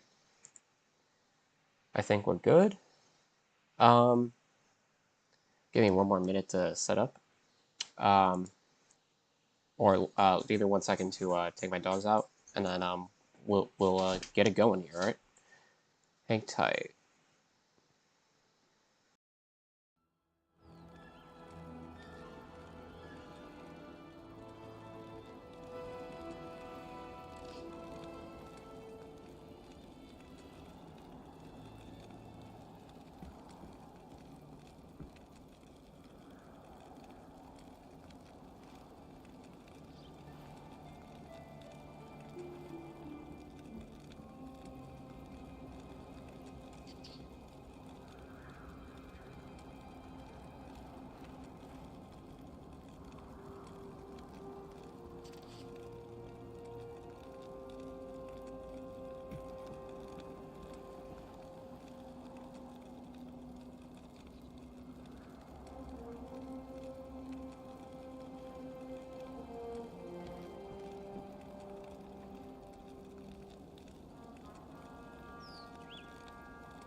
All right.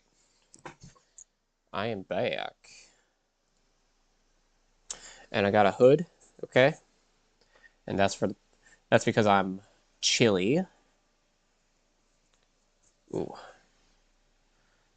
All right, we're gonna get it going now. Um, Let me make sure the audio is good for this. Oh.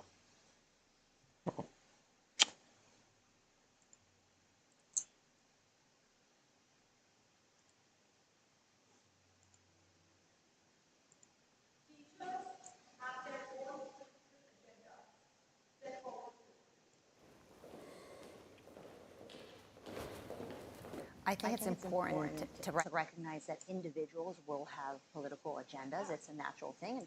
Okay. I think the audio for that is good. All right.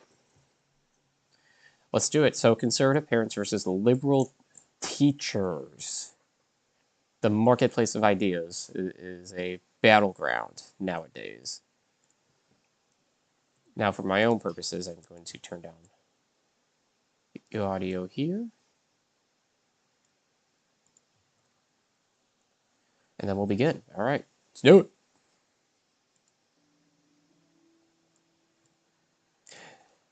Now, just to keep you up to date on what I'm doing D2 wise, I am attempting to. Now, I need to get a crystal sword, okay? In fact, I could probably shop one. I could probably shop one here.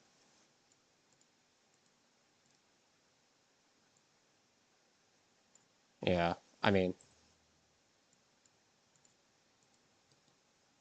but I need to get basically a four sock sword because I would like to get a spirit, or I would like to craft a spirit rather. I'm gonna have to buy some pots too. Okay, just to keep you updated. So I'm trying to get a four sock sword or three sock, and then add another socket to the sword, and then going from there, I can make a spirit, and then I would love to make a duress in the near term, but I'm gonna have to farm for the correct runes, so that's gonna take some time. But just to let you, just to keep you up to date of what the goal is in the background as you watch this. All right, let's do it.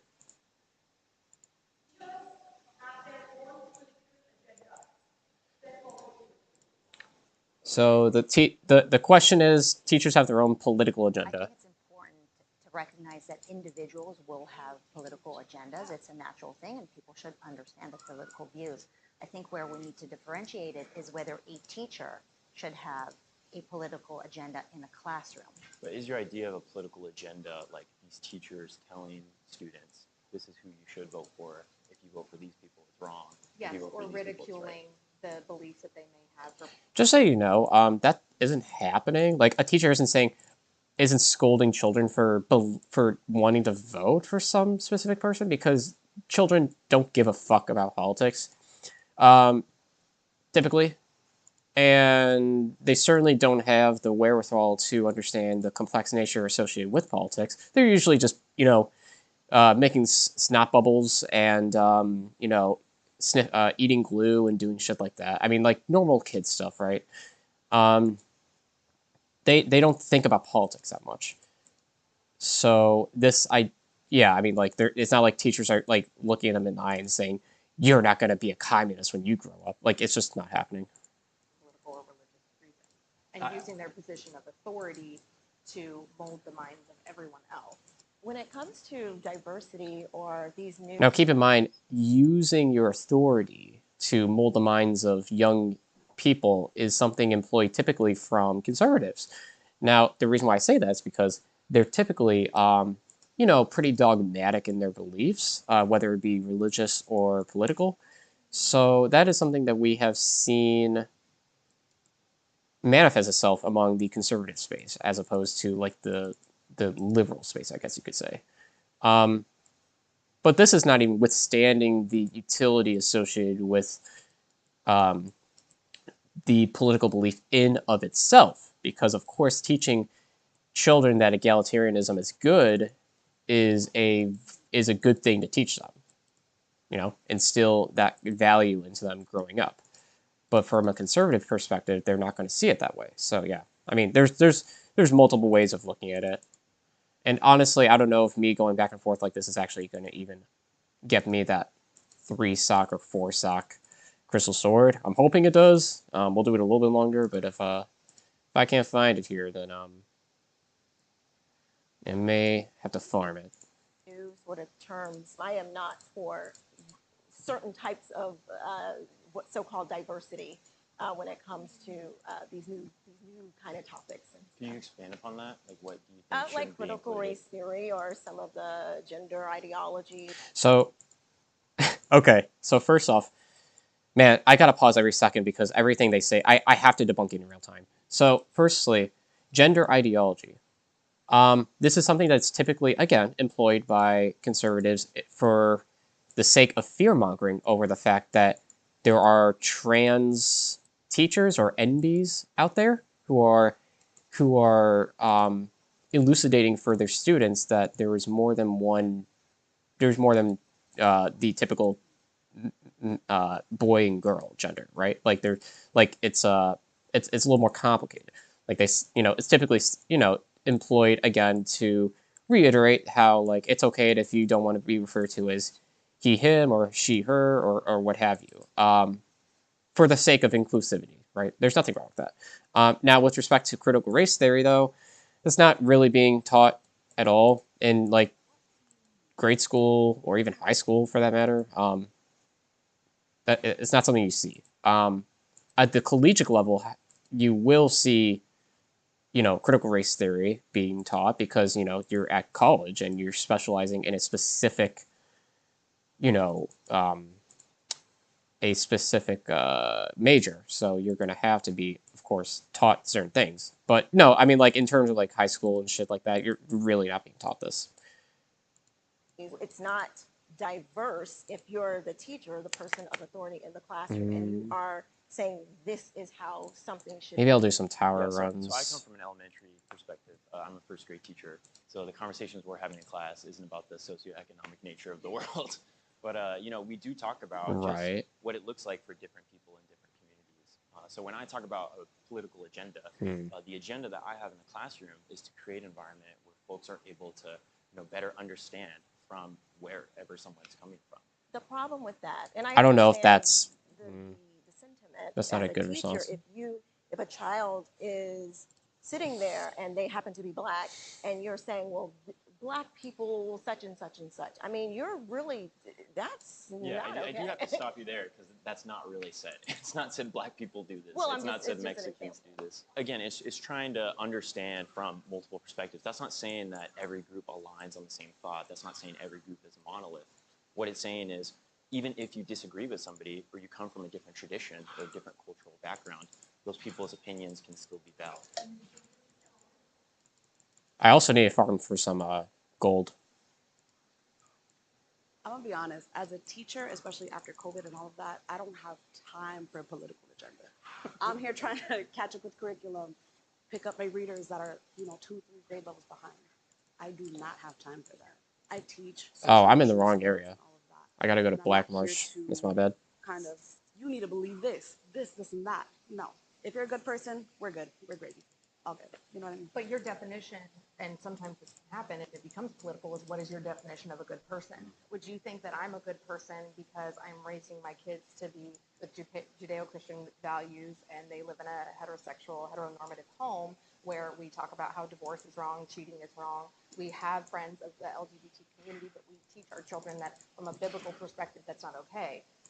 Yeah, I think so. Most of what she said here isn't something that people will typically look at you and say, "Oh, you're a bad person for." Like, I think most people, let's be honest, are against cheating. They're against they are also against like fuck. What else did she say? Oh, cheating. Heteronormative, like raising them to be heteronormative, or like heterosexuality. Like I think like most of this is like I think the last thing that she said with respect to the like, you know, gay people an abomination. That's basically what she said. That's basically what she said. That is bad. Yeah, I would call you a bad parent and a bad person for instilling such a value in your children. That's like despicable. Your definition of whether or not they are good could be very different than my definition of whether or not they are good. To kind of clarify, in my classroom, if they're kind and they're not bashing anybody, judging anybody, kind of throwing out names, anything like that, they're good. It's not to say that topics like that don't come up in class. And I do open it up to discussion. I just keep it clear that this is a safe space. We don't judge each other. We're not going to bash each other. I understand you have your own experiences, but we're not going to come in with an agenda, you can say. And I feel like this idea of parents and their teachers of their political biases and all of this is just all of this fear that is clouding their judgment, clouding. Except we have numerous, not just. We have experiences. Yeah, my own child, first week of school, what pronouns you wanted to go by? What's wrong with that? Not what's your favorite subject, how can I help you succeed academically? Who's to say that wasn't a part of the questions too? Yeah.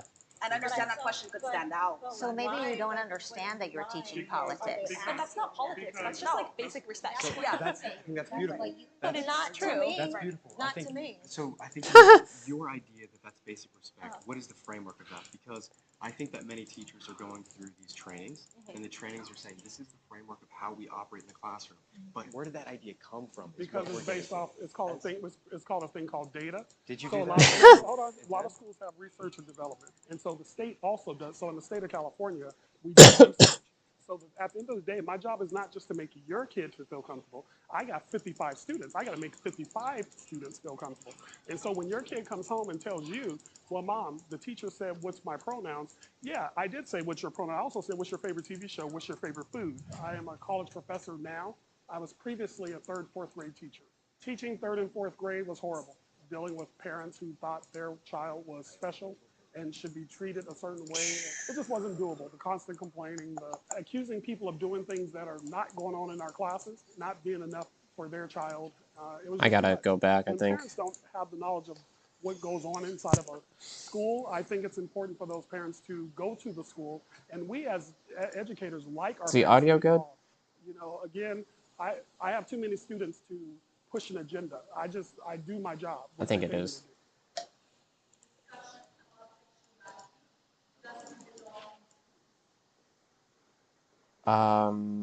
We can sell that too. Yeah. I had a sex ed class when I was in third grade, and it was quite simple. Boys go in this room, girls go in this room. They play a little video on a black and white TV.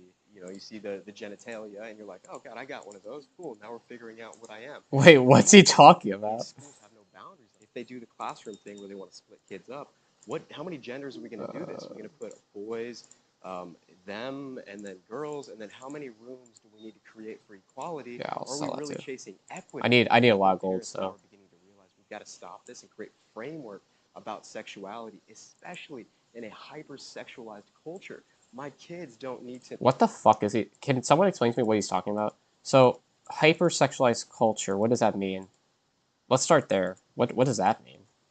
Does it mean that like people are more accepting of like gay people, trans? Like, what does that mean? Because like I've already illustrated this on stream multiple times, but you know, in the mind of a conservative, they believe that the existence of gay people or trans people is inherently sexual. So is that what he's referring to? Like we're more accepting of the LGBTQ community? To know at 6, 7, and 8 years old about different types of sexual acts. That's not appropriate. People think that this is just. Who's being taught sexual acts at 5? It is in so many schools. Where I live in Florida, there was a poster going around where kids could text anonymous strangers to get information about sex.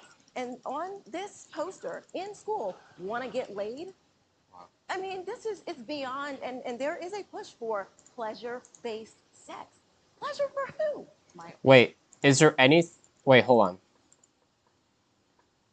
I don't think we can really say that's what's taking place with children in schools. Broadly speaking. I think that there's a difference between being taught sex and soliciting sexual favors from authority figures with children. There's a meaningful difference between those two things. I wouldn't be surprised at all if they're conflating the two. My oldest is 9 years old. She's in third grade, and she's been exposed to things, and we do have conversations about it. But that's a conversation that I should be having with my 9-year-old daughter. But that you will never. Oh, just keep in mind, I don't know if this is the same woman who was saying, you know, raising their children with Judeo-Christian values. This might be the same woman, but I get these people who say this is a conversation I should be having with my children, are full of shit because they are the least likely people to even begin having that conversation at all. Because they no fucking way they're gonna do that. You kidding me? You think they're gonna come in talking to their children about like sex?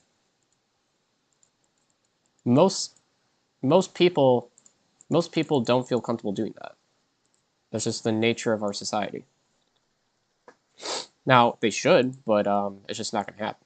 Fourth grader is going to be prompted by a teacher, hey, what are your pronouns? As a parent, I should have a heads up about that because they're not even going to understand the question. And so wait, you're taught what pronouns are, I believe, in like first grade. So it's an easy question to understand, even as a, you know, as a 7-year-old. I think that the idea that those conversations are started in the classroom instead of in the home is a big problem. So is she claiming that we need to start the conversation about what your pronouns are at home? Because that already is the case. I mean, you raise your child to believe that they are, you know, a boy or a girl, that they should subscribe to those beliefs. So it's already being taught from an early age, in fact. I have a family member who, first day of 6th grade, was asked for her pronouns, and she stood up and said that as a person of faith, she believed that God didn't make a mistake making her a girl, and so therefore she identified as a she, her, and she was sent to the principal's office and punished for that decision. Thankfully, we haven't seen that before. I call bullshit on that. There is absolutely no way that a child said that they felt comfortable with being referred to as she, her, and was subsequently sent to the principal's office. There's absolutely no shot that that's real. She's lying. She's either omitting information or flat out lying about something. Broadly yet, but I think it's really damaging to take a shy, innocent 11-year-old child and make them stand in front of a classroom and determine something that they maybe haven't even put that much thought into. Wait, hold on. But you're the one who's enforcing those stereotypical gender roles by saying that she, you know, by like raising your child to be that like their assigned gender at birth. Yeah. I mean, kind of hypocritical here. I like what you said, Sean, about how you were emphasizing, you know, how a lot of parents today felt a goodness of the way that sexual education was conducted in the past. So there is an agreement that sexuality should be talked about in schools. The disagreement is whether it should just be purely heteronormative or if we should include all aspects of sexuality. I don't think that we're doing demonstrations to encourage children how to have sex, but this is something that we are trying to, again, educate and make them aware that this kind of things happen. And while you grow up, you're going to have to experience somebody who's of this orientation. Kids are naturally curious, and I think that what I'm hearing from you is I understand where you're maybe potentially coming from, but then where's the line between bad sex education and introducing them to porn? Because porn can... Wait, are you fucking retarded? Genuine question. Because the fact that her immediate assumption about being taught sexual education is, well, where's the line? When are we going to stop? Where's the line between teaching them general anatomy and porn? Are you like soup brain? Is what these people are. Holy fuck. Do I really need to even explain this here? Because like, it's pretty obvious. Like, you don't you don't show children porn. It's actually a little suspicious that she would even think to say that. But notwithstanding that, you teach them general anatomy and terminology. You don't show them like porn. Why is that the thing their mind goes to? Educational. I was a virgin when I got married, and for years I was made fun of and heard, well, how are you going to know if you don't try it? We hear that a lot. This is irrelevant to the question. Too. If you haven't tried to kiss a girl to see if you like it or not, then how do you really Nobody's forcing anybody to be gay or lesbian. know that you're not a lesbian? How do you really know that you're not gay if you've never slept with a guy? How do you really know that you want to be in a monogamous relationship if you don't sleep around? And when you start to introduce those questions to children, specifically prepubescent ones, they're going to naturally be curious, and their emotional and hormonal maturity is not there to be making those types of decisions that have lifelong impact. Well, you're right. But teachers don't play that role so holistically. They play a role in how children, because it's not like the teachers are like brainwashing children to think about having sex with, you know, the same gender. They're typically there to teach them about, you know, whatever the curriculum is designed to teach them and go from there, you know? It's like just weird. Like they think that like teachers have this like master diabolical plan to like gayify or transify children. Right, and a lot of them are learning at home because just like you guys are saying, they come home to tell you things. Well, guess what? Those same kids come to school and talk about what you're telling them at home. You'll be surprised what I hear from students when I do a "What do you think?" Well, let me tell you what my mama and daddy did. And look, I don't have time. Your kid is not that important to me. Not to be rude, I got like 300 students. Your kid is no more important than the other 299. So I don't have time to sit up here and let me get you to think like me. I can't get my own 23-year-old to think like me. That's a good response. What needs to happen, and this is just my own personal take, I think parents need to start being parents because a lot of times the teachers are the parents. They're parenting your kids because absentee parenting. I think that this conversation is really interesting, and I think we need to step back and look at why we automatically assume that if we're telling our children about lesbians. I don't need any more dolls. I can sell this one. Why do we immediately equivocate that to telling them about what sex is? That can just be something as simple as... This person is touching upon something that I already talked about just now, with respect to the fact that when they think about trans people, when they think about gay people, and I'm talking about conservatives here, they think in their brain sex. That's what they think of. They think of sexualization. So consequently, they associate this with the teachings of certain, you know, teachers, and they believe that they're being like groomed or what have you, when this is in fact not the case. There's really nothing more to say about it other than that. All right, I'm gonna try grinding Act 5. I don't think I'm like a good enough. I don't have enough like the proper gear. You know, that's kind of what I'm worried about. That's why like I need a crystal sword with slots. I'm gonna have to grind for that though. That's the toughie thing. Hold on. Let me see if I can find.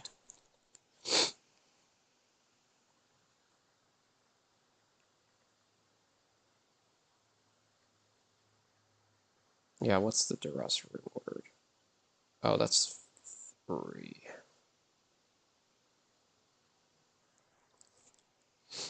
Shale. Oh, I'm not gonna get on. Okay. All right, let's just keep going, guys. Here is a book. In this book, there are two dads. This book character has two dads. Kids, they can be inquisitive, and that's good, right? But also, like, they're gonna be like, cool, there's two dads. All these kids know that there's a dad and a dad and a mom and a mom, and the culture is teaching all of that. So what we've noticed is that the curriculum in 8th grade and up, it's a lot deeper than that. It's more like, here is how you can have sex so you do not get pregnant. Yeah. Illustration of anal sex. That. What the fuck is she talking about? I'm genuinely curious where she's reading this. Has there ever been a demonstration about anal sex? Like, what is she talking about? This is what I mean. Like, these people live in a different... So here's the problem with this broader conversation. These people live in a different reality than you and I. Because the reality they live in is one that is cultivated from reading, you know, the Daily Wire, you know, InfoWars, hearing shit that's, you know, propaganda through Fox News. The information, where they get the information, contorts reality to them. So, like, like like they're not going to be seeing the same things we see, and they're going to be citing things that aren't actually happening, or at the very least aren't happening on a large scale. That is the stuff that we are now reacting against, and that sadly is the trust that's being broken between teachers and parents. Yeah, and I think we're moving into a conversation about comprehensive sex ed. What I am talking about is when I go into this classroom and I'm teaching kids, I'm not going to just teach kids material that is heteronormative. Out of curiosity, it sounds like what you're saying is you want to be able to introduce all ways of life. Like these are the people that you will encounter with throughout life. That is what I'm arguing. Yes. So would it be okay to include a book with a man having a relationship with a 12-year-old in that book? I know it's extreme. How do you go from that? So the fact that this is where their minds go to is astonishing, and it should be really revealing.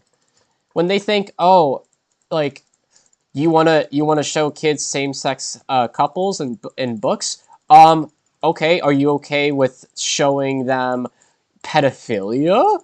Like that's what their mind goes to. A complete false equivalence here. No. Hold on, but just hear me out. Because now you're equipping gay people to pedophiles. No, I'm not. No, he actually is. You're drawing a line that I'm not drawing. And you're definitely crossing the line. I agree. I agree. Why would he? But here's the problem. Why is he? The law. Why is he assuming that they would have been, like he's comparing the two essentially because he's acting like that it's a line that that person would have otherwise been willing to cross, the person he was talking to, when that's not the case, and most people would agree. But what law? The law is. But the law that's been signed in is some No, I'm sorry. No. Oh yeah, that's another thing. Pedophilia is illegal, and being gay isn't. At least not yet. I mean, I don't know. We'll see how that sodomy law turns out. There's laws against between adults having sex with children. Now, if a student had two parents who happen to be of the same sex, I'm not going to sit there and discount who they are in my class. I cannot do that. I signed a contract. I would never ask anybody to uplift or suppress any child. I want there to be equality in the classroom. What I am saying is that there are factual instances where this is being taught in classrooms. I pulled my children out of public school because there are so many instances of this happening. I am a parent. I'm looking in the book bag every day. I'm checking in with homework. I am talking. You're fucking crazy. I'm sorry, but like, there's a difference between like being fastidious and conscientious of your children, like, right? But to look in their book bag every day and check what their homework is, that's just bizarre. Not even my parents did that. Yeah, not even my parents did that. Holy fuck. To the teachers and the principals, and I'm involved, but we didn't know that, during class, there were images shown of literal sex acts or describing certain situations that were inappropriate for young children. We have a belief. What is she referring to? So what sex acts are we talking about? Are we talking about like vaginal, anal? Like what are we referring to? System at home, and the children want to break the boundaries of that belief system naturally because we're human beings. That's just what we do, and we're trying to confine them to a set of beliefs to say this is what is right in our home. Yeah, actually, yeah, 100%. Because it's wrong to say gay people are abnormal. I mean, yeah, I think there's some beliefs that are unequivocally like just good, and we should strive to instill those values into our children. Yeah, 100%. But he's framing it as though it's like this grand conspiracy among the elites or something. Like, yeah, just the way he talks about it, And we're seeing schools get funding from Planned Parenthood. They tried to pass a bill to put. I'm surprised he didn't say the Jews. Offer abortions in high schools here in California, and it's gradual. Wait, that's good, right? It starts with, this is a book. Wait, hold on. Abortion is good for society. Reduces crime rates. It reduces the necessity for welfare being funded. Like, yeah, I mean, it's like an all-around good thing, especially for people who got pregnant in high school. Yeah, 100%. I mean, is there a good argument against having that? I mean, I can't think of one. that has two dads. This is a book with two moms. And it's just a gradual curiosity that could leverage and break away that child from the root in the home. My education growing up was fully public education. College is where I started getting a curiosity for truth and education, and I think I'm so passionate about the education system today because it is obviously broken, but how do we fix it? Many of these progressive ideas in fixing it is just more empathy, sympathy, safety, but in reality, the public school system isn't actually accomplishing the goal of what education is, which is teaching critical thinking, how to understand, how to ask good questions, and then comprehend how to problem solve.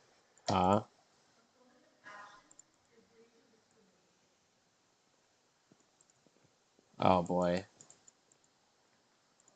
There was a high school down the street from where I live in Los Angeles that encouraged all the kids of color to apply for their school play. And only once all the kids of color received whatever positions they wanted, then the white kids could apply. That, in my opinion, is an example of discrimination. The fact that we now have Harvard has black-only kids' dorms, that to me is segregation. With affirmative action, we've seen it. So with affirmative action, I don't really give a fuck. I know that. I just think I mean in principle I'm in favor of it because like if you have two candidates and the way that it functions is that if there are two candidates who are equally qualified, but one of them is of a disadvantaged minority group, such as African Americans, then I mean I would probably pick the African American in this situation if it was like a black and a white candidate, because like on average their community is disproportionately affected, disaffected with economically speaking. So I wouldn't be necessarily against said candidate being chosen over the other. I don't. Yeah, I mean, I'm not too like super like concerned about affirmative action, but some people really are, I guess.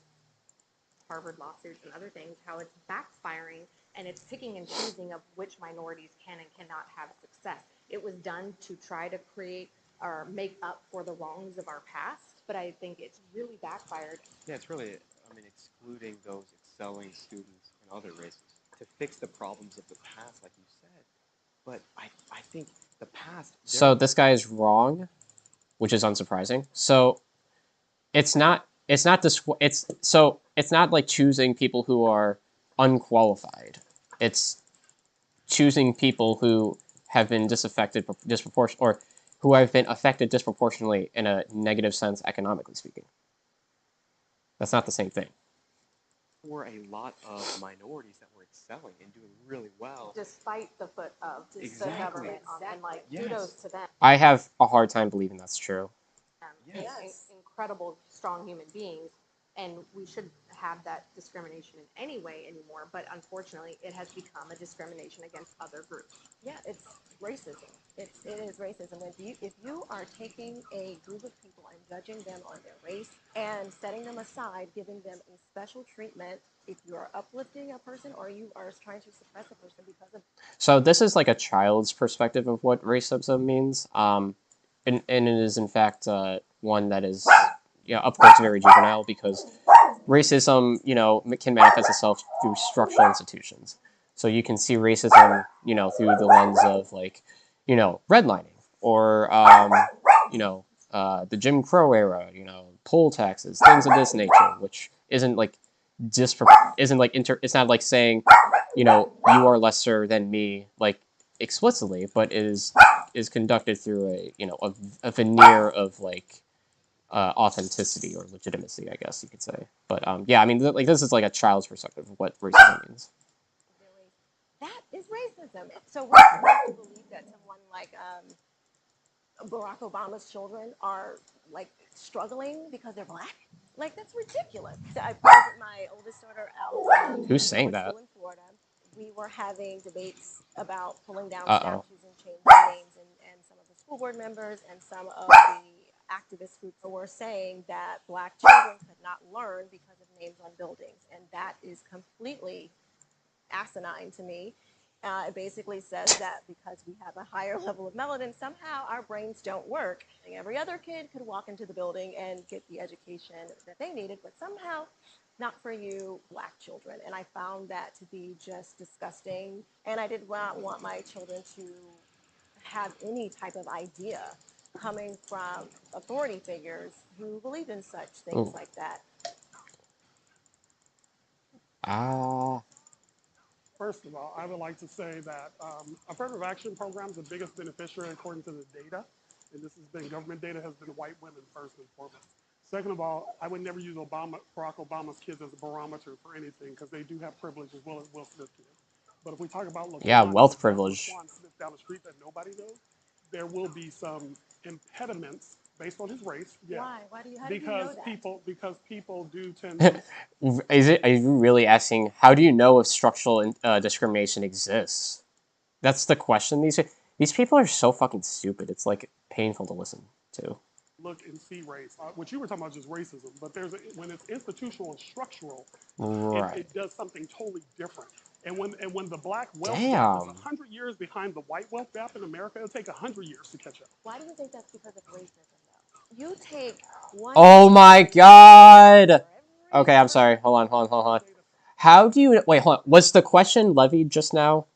How do you know that black people receiving disproportionate sentencing in criminal justice system who have been economically deprived throughout the entire history of this country, how do you know that's because of racism? Again, this demonstrates a fundamental misunderstanding or just flat out no understanding of what racism actually means. Like, she doesn't know, like, the concept of like systemic discrimination is something that eludes this woman's mind. Wow, man. Oof. Now that's a big oof. I'm gonna need more pots. Fuck.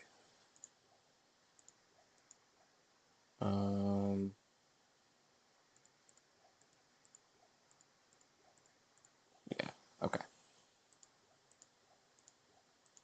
Alright, let's do it. What data? What data is saying that black people are behind? Because there are many black people that aren't behind, that are doing much better than other people. I saw a black guy. I saw a black guy once with a rollie. So therefore black people holistically are not discriminated against and are not generationally behind. I mean, what is there to say that just other than this person is deeply ignorant of history or of economics? I don't really know what, like, there's nothing I could say, you know. And I certainly don't believe there's anything I could say that would change this woman's perspective, at least in the moment. Absolutely right, and there are outliers in every single community. There are very strong, members of the black community that are very affluent. There are also a majority that live in poverty. And if we see a bunch of cities that are majority person of color, and we're trying to recognize why have these places stayed at a very stable poverty line. But there are systemic reasons to why these communities are like that. How would you? I'm just gonna go all the way. That are in those cities. Racist policies. Hold on, we gotta define terms. When would you say that Watts and Compton became the way that it is? Was it like that in the 40s and 50s? No, it's a growth. No, I'm asking you. From redlining policies that were enabled in California. Yeah, absolutely. California put in racist policies. I would never deny that. All of these supposed yeah, was that an attempt at a gotcha? Wouldn't a better solution be to teach our kids that we're all born in the image of God? We should all treat one another. That would actually be bad. If you're or if you don't believe in God, then we're all equal, right? If you come from a poor neighborhood, whether you're black or Hispanic or an immigrant from anywhere, obviously you don't have the same privileges that somebody who comes from a wealthy community. But that has nothing to do with your color. I don't think that if you're an impoverished black kid or you're an impoverished white kid, one should receive a resource and the other shouldn't. Would you say that it's economic then is the reason that causes these disparities? Well, the answer is yes. But this shit is really complicated, man. Like, oh fuck. This shit's really complicated because not only is it economic, but in the scientific community back in the day, they were able to, through the usage of social Darwinism, were able to justify the racism that was carried out through, policies, So, I mean, it's not just economics, but it's also, in the scientific community or in the medical community, I guess you could say, our social attitudes at the time. Like the shit's really complicated. Like they're basically dissecting the source of the genesis of systemic racism.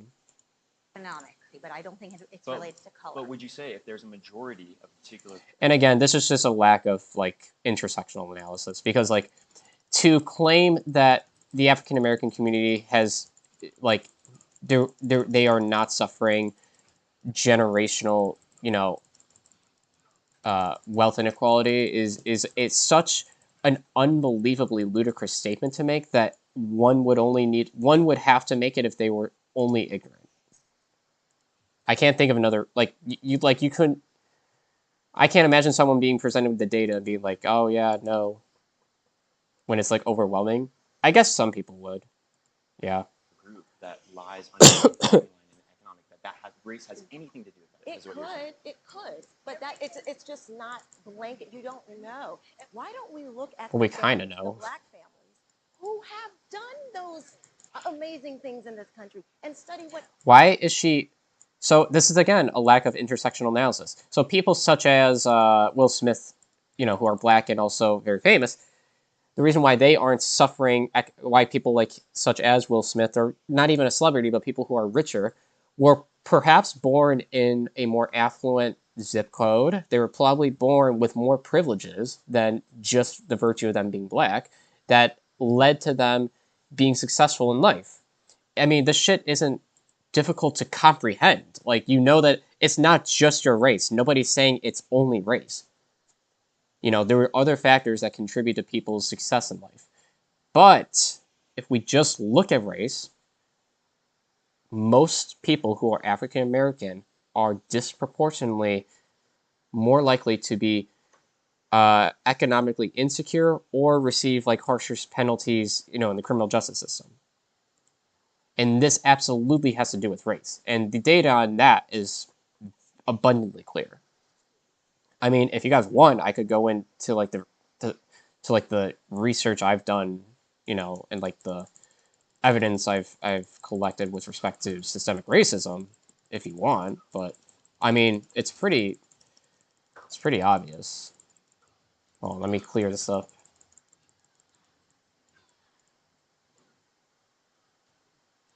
All right, cool. Yeah, I'm just trying to level up, I guess, because I need to get a little more beefy.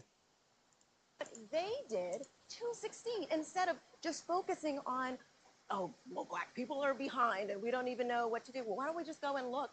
Since you are a professor, wouldn't that be, you go and look at what has worked? Well, I would never just go to you and just look at you. Well, we have some ideas and theories as to what would work. Yeah, I mean, like we know that there's many different policies that we could implement that this woman would not be in favor of. By the way, um, like reparations, this woman would absolutely not be in favor of that. So yeah, I mean, like there are policies that could benefits that would redress somewhat, the generational wealth gap between whites and blacks, but this woman would not be in favor of it. So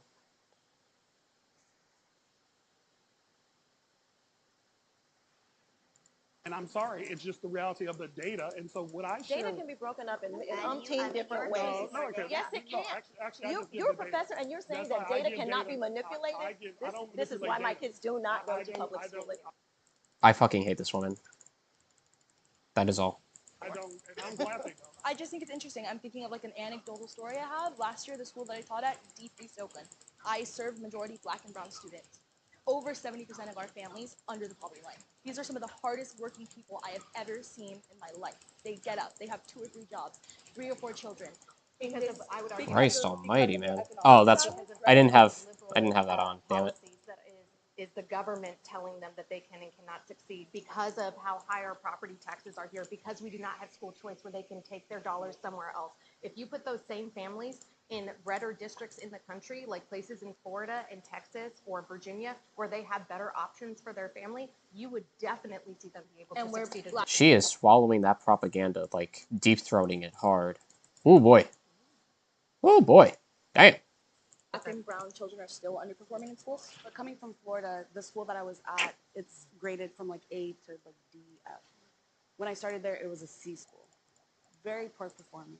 And technically, sure, they have school choice. They don't have state tests anymore.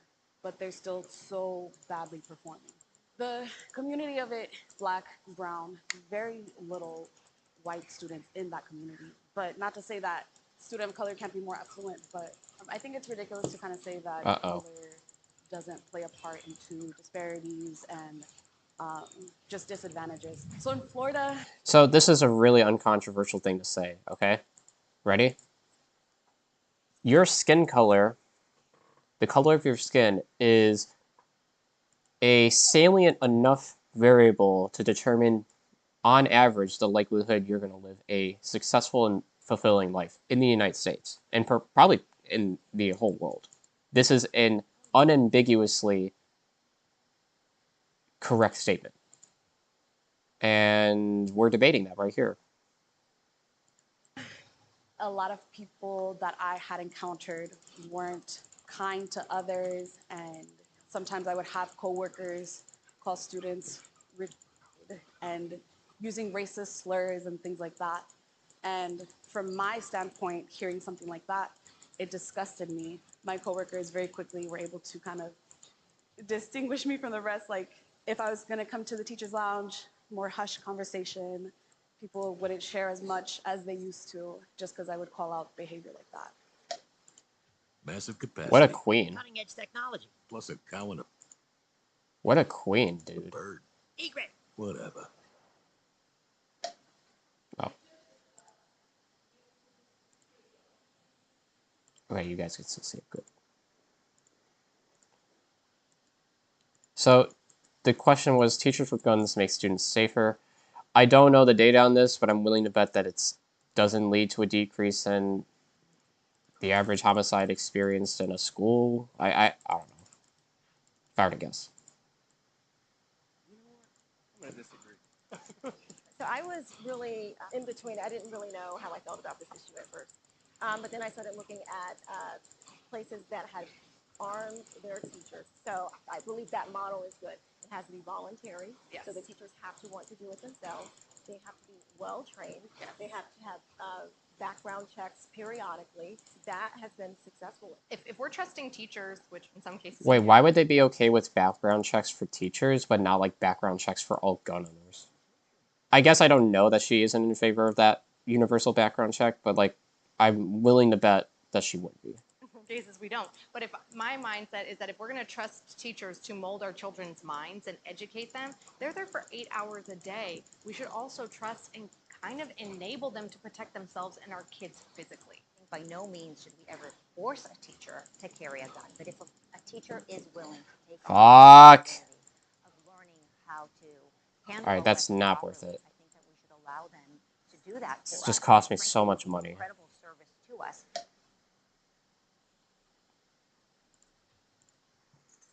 All right, so just to break it open, this conversation is so much more nuanced than to arm or not to arm. And if you want to save a school, you need to get parental engagement. Let's look at the mindset of the individuals that are going into these homes with firearms. Those individuals are not mentally okay. There's something wrong happening, whether it's at school, in the house, whether it's, who knows, maybe it's something they're consuming online. And I think that's the parent's job to continue to engage to make sure that child is healthy. A lot of these kids, as well, that are going into schools that are not mentally healthy. Oh, They're yeah. coming from single-parent households. They're living with their grandparents. There's something intrinsically with their identity that's broken. And I think that whether you arm a school or you don't, it's not going to change it if you don't address the real issue. I agree with you that people that are perpetrating these crimes and these like mass casualties are messed up individuals. I would absolutely agree. Mass shootings are a uniquely American problem. So if we try to understand what's the root, why is America solely have that problem, I would say it's a gun. That is true. So if the idea is, should we try to remove aspects of gun culture that really pervade in our society, should we do that, or should we just increase the amount of firearms we can have in every single space, just so that way we're properly ready for a gunfight whenever. I want to it comes clarify up. gun culture. Are you saying that there's like the shoot 'em up, bang 'em up video games? Are you saying No, I wouldn't say it's video games. I'd say institutions like the NRA that heavily impose, you need to own not just firearms, but as many firearms as you can. I personally Yeah, that's a good response. would not like to be armed. I do not want to take lethal action in the classroom. I want to make it a safe and inclusive environment. I really need to Arming find a four-stock teachers sword. is a Desperately. response Just don't know measure where. to particular violence that goes on in our schools. schools here in America. And personally, I think we should focus more towards solutions to prevent these occurrences from happening rather than just implementing responses implying that these actions will occur. And I'm just going to be honest with you, you don't want me to have a gun because I had to go back to therapy in the last few months. And so I agree with a lot of what you guys are saying, what your plan was. But I would also say mental health. We got to understand some of these school shootings are done because people have snapped. People have natural bias. Just so you know, after there was a shooting. I don't know. There's so many nowadays. There was a shooting that took place in Texas at some point. I don't know if it was Uvalde or whatever, but there was a shooting, and the governor of Texas, Abbott, whatever, had stated that it's not a gun problem, it's a mental health problem, but then subsequently had defunded mental health services in the state of Texas. So the fact that they claim that it is a mental health issue is a scapegoat to avoid imposing stricter gun laws. It's not. They don't actually think it's a mental health issue. It definitely is partially a mental health issue, but can't ignore the glaring obvious problem here that having red flag laws and the like could help reduce the amount of mass shootings we're seeing. And things like that, and people could act on those biases. Then they could be guns drawn and not a clear mind. As a parent, how would you feel knowing that you don't know which teachers have a gun and you've had bad experiences with prior teachers? What if that teacher that absolutely, So my answer to your question is I feel the same way about the guard in front of my kid's school. I don't really know the guard, but he's gone through training, and I presume that he knows what he's doing. And frankly, I feel the same way about a police officer. I don't need a police officer, but they've gone through training and they were willing to take on that responsibility. And so I would apply the same logic. It's so interesting that you bring that up because it really ties back to why I feel like we need to be. I don't really care about this question too much. Battling teachers with teaching our kids values, right? On the one hand, the system is saying, trust our teachers, they know better. I don't think you get any sockets from that. Because I haven't seen one yet. I've looked at it like many 20 times already. Are not really checked for mental issues. We don't really know what is happening in these classrooms. I'm not we saying don't that know about teachers what's are not checked. We very frequently have professional development days where we got self-care. So I wouldn't say many by any means. And when I'm coming into the workplace, maybe I have a 4 sock sword somewhere else. One of my other characters. I'm so depressed, my kid's this, so why, if there is a teacher who is willing to step forward and will go through the training and will go through the screening, why not empower them to save our kids? I mean, in Uvalde, if there was a teacher who could actually save those children, then maybe we would not have seen so much death. So this is she's misplacing priorities here, because oh, a 3 sock, that's good. Maybe helpful. I'll put that right there. Because she's not thinking about it in terms of we shouldn't have to be arming teachers. We should be undermining the preconditions leading to people committing these mass shootings in the first place. When we place teachers with a firearm in the classroom, it takes the instance of a violent occurrence from a possibility in the minds of these children to an inevitability. But the children don't know. It is a concealed and carry weapon that has gone through the process of the local. Well, they do know. You have to disclose if you have a firearm. They're going to have to know. Background check, training, checkups, no one knows everything. No one knows. I have a logistical question. Yeah. Does this teacher have the gun on them? Yes. You wouldn't It is know. holstered on them? At all times. The concealed carry. It should never be in a place of a child. It's illegal. No, to I know what a brandish. concealed I carry just is, want to clarify. but my thing and why this question sort of enrages me. Why are we asking teachers to carry guns? When did this become an occupational hazard? When did we walk into school and people were like, by the way, you could be shot today, so maybe you want to have your Glock strapped on you because... Yeah, this is kind of addressing what I brought up again. The fact that they shouldn't even be having to strap up with this shit. They should feel safe enough to where having a gun in the school at all is irrelevant, or it's a non-necessity. Who knows? This might be your last day on earth.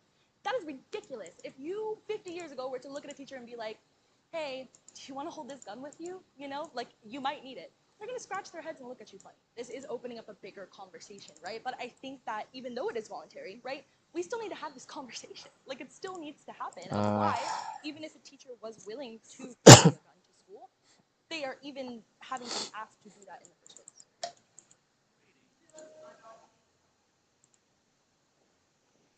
Oh, another question I'm not terribly interested in. Every day I wake up and I hand to you guys the most precious thing in my entire life. I think that it's important that our society will reflect how much we value you guys. I think that you should receive bonuses if you do a great job.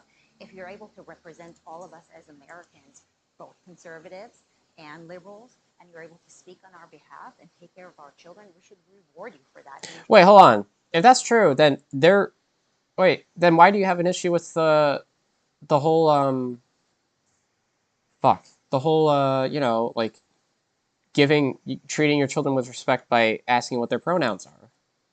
I mean, at the end of the day, that's a respectful thing to do. So they should be paid more because they gave your child the decency to ask what they would like to be referred to as? You should feel rewarded for that. And so I don't know exactly what you make, but I think it is really important that we invest in you and we pour into you. And when I see the entire budget that the state of California, for example, spends on education, and I realize that a sliver fraction of it only goes to you guys, it breaks my heart, and frankly, it makes me so angry. I don't need more bureaucrats. I need more good teachers. I left the K through 12 and went to the community college, and I do pretty well. I'm going to be clear with that. But also, I have a master's.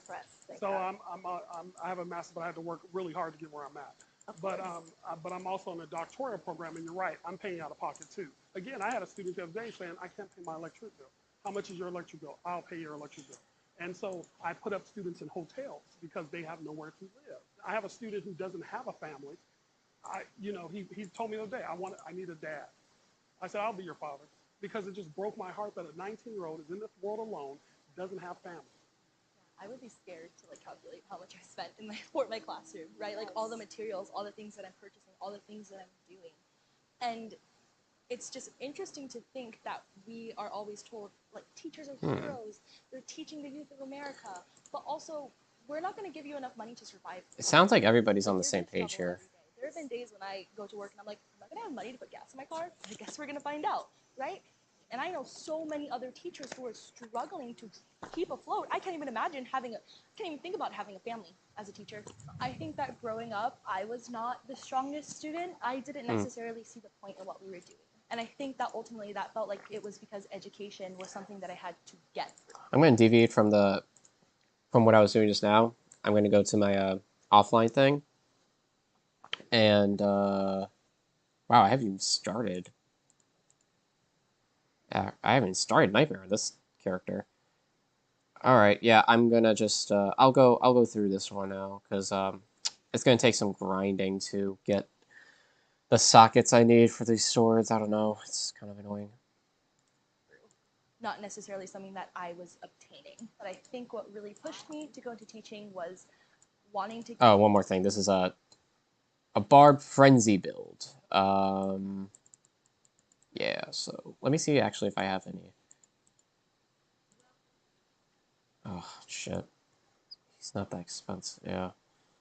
Alright, it's fine. I have some pretty good, Oh, damn, my resistances are bad. Oh, fuck. I'm gonna have to figure this out.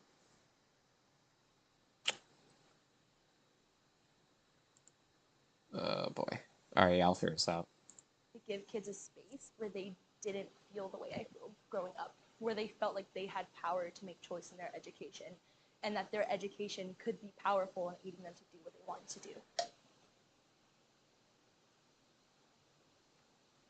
So I'm not a teacher. I don't know how much you guys make. I'm not going to use you as the example. I'm going to use a friend of mine. She's been at a school for a number of years. I want to say it's 6, 7, 8 years, and she's become tenured. And through her tenureship, she's accumulated so much wealth. I'm appalled at how much she's making because she teaches Spanish to 6th graders, and she's making over $150,000 a year. So they're appealing to anecdotes to describe a larger, broader socio-political issue. I mean, you shouldn't do that. I guess you can, but it's like, okay. Question: what kind of school did you work at? Public school? Yeah. And so I mean, how much experience goes on with that too? It must, I'm assuming, because you've invested into your career, which I think everybody should. But for me, I look at it as you're making $150,000 in 9 months. The prompt very clearly was, "Are teachers paid enough?" Yes. And I mean, we're not. I've had to work second jobs doing DoorDash just because I wasn't making enough. And if you look at these shoes, they are ripped. They are I definitely broken. need to put this From on. a teacher's wish list. I could not even buy these shoes myself. You know what I'm saying? I don't make enough money. Yeah, I gotta put so that I on wanted over to clarify, here. this isn't an absolute. I'm not saying that every teacher is paid enough. I have no idea what your salary is. I have no idea any of those details. I'm just recognizing that if a teacher is getting 9 months. But again, he's appealing to anecdotes. So basically what he's saying is like, look, I don't know how much you're making, but this one time I heard of a Spanish teacher making over $100,000 a year. I'm just saying. Like, so he's appealing to anecdotes. Yeah. Their salaries in 9 months. They get a summer off. Most of society isn't given 3 months. That's assuming they have 3 months. I'm an 11-month employee for 1 whole month. Liking res is bad. I'm not paid anything. Recognition's gonna be rough. I have to figure out my funds, save money that I don't have to try to supply for a month and a half. I don't get supplementary income. Like, that doesn't happen. What a bizarre question. Well, I'll go first. My daughter, same teacher actually, who was asking about her pronouns. She said that she was going to be introducing some race-themed books. My daughter recorded this conversation in class. So what proceeded to happen is she started to... My daughter recorded this conversation. You mean you told your daughter to record the conversation? Oh god, I don't believe for a second this daughter was just like off the cuff, like I gotta record this. Like there's no way. To talk to the children in their, I guess, identity groups. Oh, as an African American child, how are you discriminated against? As an Asian child, she went through all of except white people. It became total chaos in the classroom. Like, there was no education going on here. They were just literally going at each other, talking about who was more oppressed. It's not a matter of if something was racist, it's a matter of when something was racist or how the racist thing happened. So they automatically assume, critical race theorists, that racism is embedded into every single thing. How do you look a child, specifically a black child, in the eye and tell them, I'm sorry for you because of your skin color? There's no hope for you. That's never happened in the history of mankind. Oh shit. Just need to see. Okay, there we go. Greatest country literally for them, because black Americans are the most successful black people in the entire world. And then turn around and look at a white child. Wait, hold on. If that's true, then damn. I mean, the bar is low. You know what I mean? Like, black people have it rough in this country, man. Oh man, in the entire world, really? Shit. Child would say, sorry, you're responsible for the atrocities of 200 years ago. All I have to add Again, to that nobody's is that ever saying in our that. home and with our faith, I teach my children that it is awful to make someone feel hopeless or pitied. You're damning them Oh, I gotta to go a left. future of My bad. failure if you are telling them, oh, I pity you and I'm going to do these things for you, instead of coming alongside them and supporting them and doing something for themselves that pulls them out of that. That's not gonna And work. I think that those I think I'm under leveled. You know what I love about America? My mother immigrated from Morocco. She's a Jewish person. Everywhere around the world, we're known as the Jew. In America, we're known as American. And I think there's something Wait, so powerful. was this recorded before or after the Kanye shit? Because the rise in anti-Semitism in this country has only been exacerbated through the presence of people who share the political affiliation of of Kanye and Kyrie Irving, you know. About empowering any community to be American and to succeed based on your own merit. We don't look back into why we can't. We look into why we can. And so when my family taught me, What does that mean? Girl, I can, I learned that I could. And that's why I think this country has empowered me so much. I want to. So she's speaking to something that doesn't really exist for many people. Like, America, relatively speaking, is a pretty good place to live. The issue, though, is that we're kind of downplaying the legitimate like socioeconomic conditions that some minority groups have to endure. You know, I don't know. See the same thing for kids of all colors in the United States. But if we're teaching them that there is no hope for them and that people will always look at them in a different way, then how are they going to hear the message of I can? My question for liberal teachers is, do they think that it's Again, this is a misunderstanding of what critical race theory actually is. They have their propagandistic perspective of what it means, but it's not reality. Again, like I mentioned, their sense of reality is different from you and I because they get their information from biased news sources and things that are, you know, propagandistic. So like, you know, just the way it is, I guess. for them to impose liberal ideas in classrooms, knowing that they have Yeah, see, liberal ideas. conservative families? And I find that That's something you would hear on like a fucking battlegrounds poll. for those kinds of ideas. And when teachers are bringing those issues to the classrooms, it's forcing families and conservative kids to have to address these issues. And we believe that they're simply too young to deal with those kinds of complex matters at that age. But they're not too young to be raised into a heteronormative household. Okay, so first of all, I think we need to define what critical race theory is. Critical race theory is a theory that Derek Bell and Kimberly Crenshaw and a bunch of former Harvard law students came up with, where they theorize that within certain American laws, racism is just embedded. And so I'm sorry for your experience because you shouldn't have to go through that. Nobody should have to go through that. I don't tell my son you can't do anything. I have told my son you have to work twice as hard. I have to tell my son you're a black man in America. There's certain things you need to do to survive. I mean, first, I think the idea that we are teaching children Yeah. critical race theory in schools is ridiculous. As he pointed out, this is a high level, like university level framework.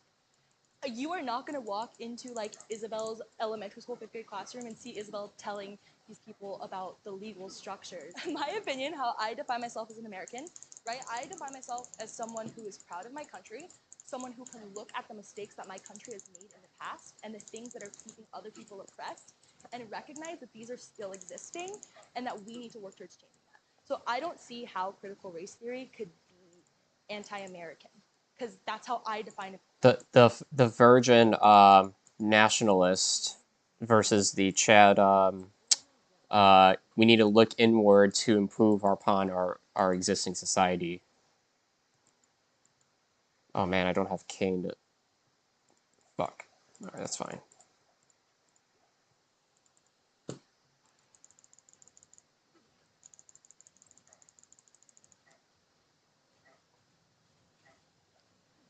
I did not think I would have to safety TP that. Oh boy, alright. American, and I think it's very nuanced because people define American in many different ways, I actually right? don't completely disagree with your definition of it. I think that maybe you think it's systemic and I think it's the individual. But I think that even in nuanced ways, like the example that she gave, I've heard examples where my nieces have been segregated in the classroom at 4th and 5th grade. And like, well, did this happen to you? Do you have a 2-parent home? Are your grandparents raising you? And like, there's this line of victimhood, and as a woman that has dealt with sexism, I do definitely teach my daughters, like, as a girl in this country, it is going to be a different experience than your father had. But I don't think it's beneficial at all to kind of institute that victimhood in their long-term mentality, because then you actually start to see kids that are like, oh, well, they're different. So she has it backwards. We should redress social problems at the systemic level to undermine the necessity for us to have these conversations with our children in the first place. Because like we it's not a matter of victimizing them or instilling that victimization at an early age. It's making them aware that, hey, because of the socioeconomic conditions that we live in right now in this country, we have to have this talk, you know? Like it's not like instilling a sense of victimhood. It's like, you got to make them aware. And it's not like, it's not our fault we have to tell you guys this. It's like the way our society is. different than me, so therefore their life could be better or worse than mine. And instead of engaging with those people, they step away. I don't believe that there's a victimhood to it. I think it's just kind of amplifying that, hey, this is the truth, this is what happened, and let's move forward with that. Having that knowledge to be able to kind of navigate through life is better than just, oh, well, I assume I'm the same as, my white counterpart. Oh, why is she able to do this? Why does she have this opportunity that I don't have? But they are the same. But she has that They opportunity. are the same. Again, another retarded comment. No, not everyone is equal. Not everyone is the same. And if you were to claim this, then you legitimately are brain dead. There are some people who are unfortunately in the position where they are more likely to suffer from systemic discrimination or structural violence or anything of the sorts. It is important to highlight that among your child at the appropriate age and just make them cognizant of this fact. There's absolutely nothing wrong with this. That's what we're saying. I think what the difference is, we're stating normative statements, and you guys are claiming that we're presenting prescriptive claims. So the normative statement that we're presenting is these events happen in American history. These are the outcomes that have led from those events. What you guys are saying is we're then adding prescriptive statements, which is that's why you should never really try because you will never make it in this country. That's not what I'm saying. What I am saying is that if you negatively press a child with these thoughts, that will be the outcome because that's how human beings work. This is a psychological fact.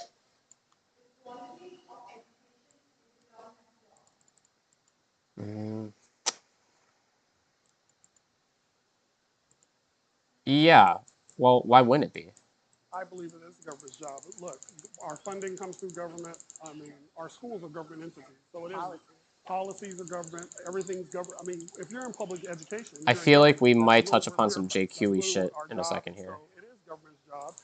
So yeah, I believe it is. I believe it is the job of the government because schools are government. That's literally what they are. They're government institutions. Yes, I completely agree. Government provides a certain quality to education. Obviously, they haven't provided those funds. They haven't provided those policies per teacher or anything like that. So it really shows in our education, in kids, all around. We're just not at the quality that other countries are at. Fuck. Sorry. I was going back and forth because what a government is, oftentimes is characterized as like this entity. I hate like a group of people just up keep there reviving this shit. Where no, like government is just collective organization. Does the government have a role in education? Absolutely. I think that parents have to play a role as well, and not only being involved with what their kid is learning in school. I don't know if I'm gonna be able to clear this. Strong. I want to get the minions at least. And that doesn't happen unless there is parent involvement. I know the kids that are being worked on at home versus the kids that aren't. And it plays out in test scores, it plays out in their engagement in class, and it plays out in their behavior. You have to remember that we're a representative government, that it's based on the people, right? And so these public school systems are waiting for the parents to come in and say, this curriculum is not what I want to teach my kids. We, the taxpayers, control the curriculum. But the problem is we haven't been engaging in that system because we've been so distracted and pulled away from the education from our kids. No, I would agree. What? Communities need to absolutely be more involved in their school boards. What? What does that even mean? And oftentimes a lot of politicians, albeit Republicans that are trying to cut a lot of social programs and a lot of social investment, as well as corporate Democrats who want to cut a lot of social investment. Wait, I don't know about that. Social Democrats are the most likely to not cut your like welfare programs.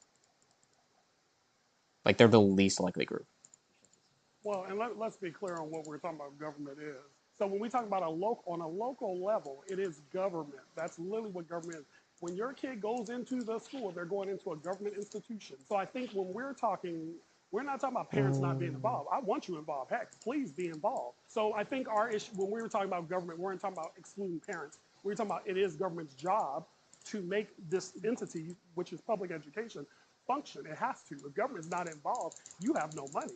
So you guys teach in government schools, public schools. Essentially, you're teaching a diverse student body. You have conservatives, you have liberals. How can you better represent us? half of this country. It's sadly causing us to lose faith in you guys. We want to support you guys. We want to send our kids to your schools and your classrooms. And I think that when we talk about all these differences, how do we sort of represent both of these sides, right? How do we bring these people together? I think it's Are we about to be over with this? remember that historically this curriculum is one-sided in favor of conservative views, in favor of supporting white students, not students of color, right? And so I think that we really, as a country, need to take a look at our education system. I think we can all agree that there needs to be a lot of change in the system, right? And look at how we can build a system that represents, reflects, validates the experiences and identities of everybody. Beautiful. That was good. All right. That's that. Yeah, that was a lot. That was a long video. Oh man, it went as I would expect, honestly. About as well as I would expect that to go. Right. All right, cool. Cool beans, man. All right, well,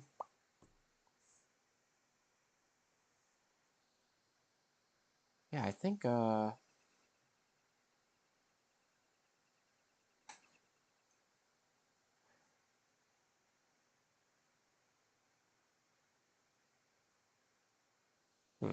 okay.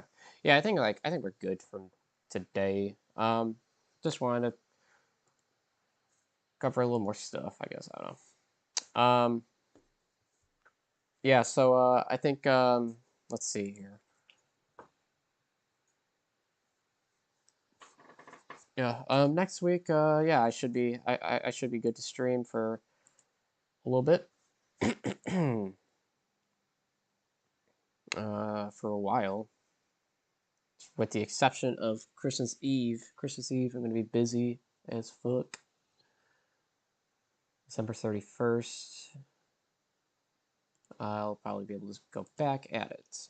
But with that being said, thank you all for watching, and I shall see you next week. Take care.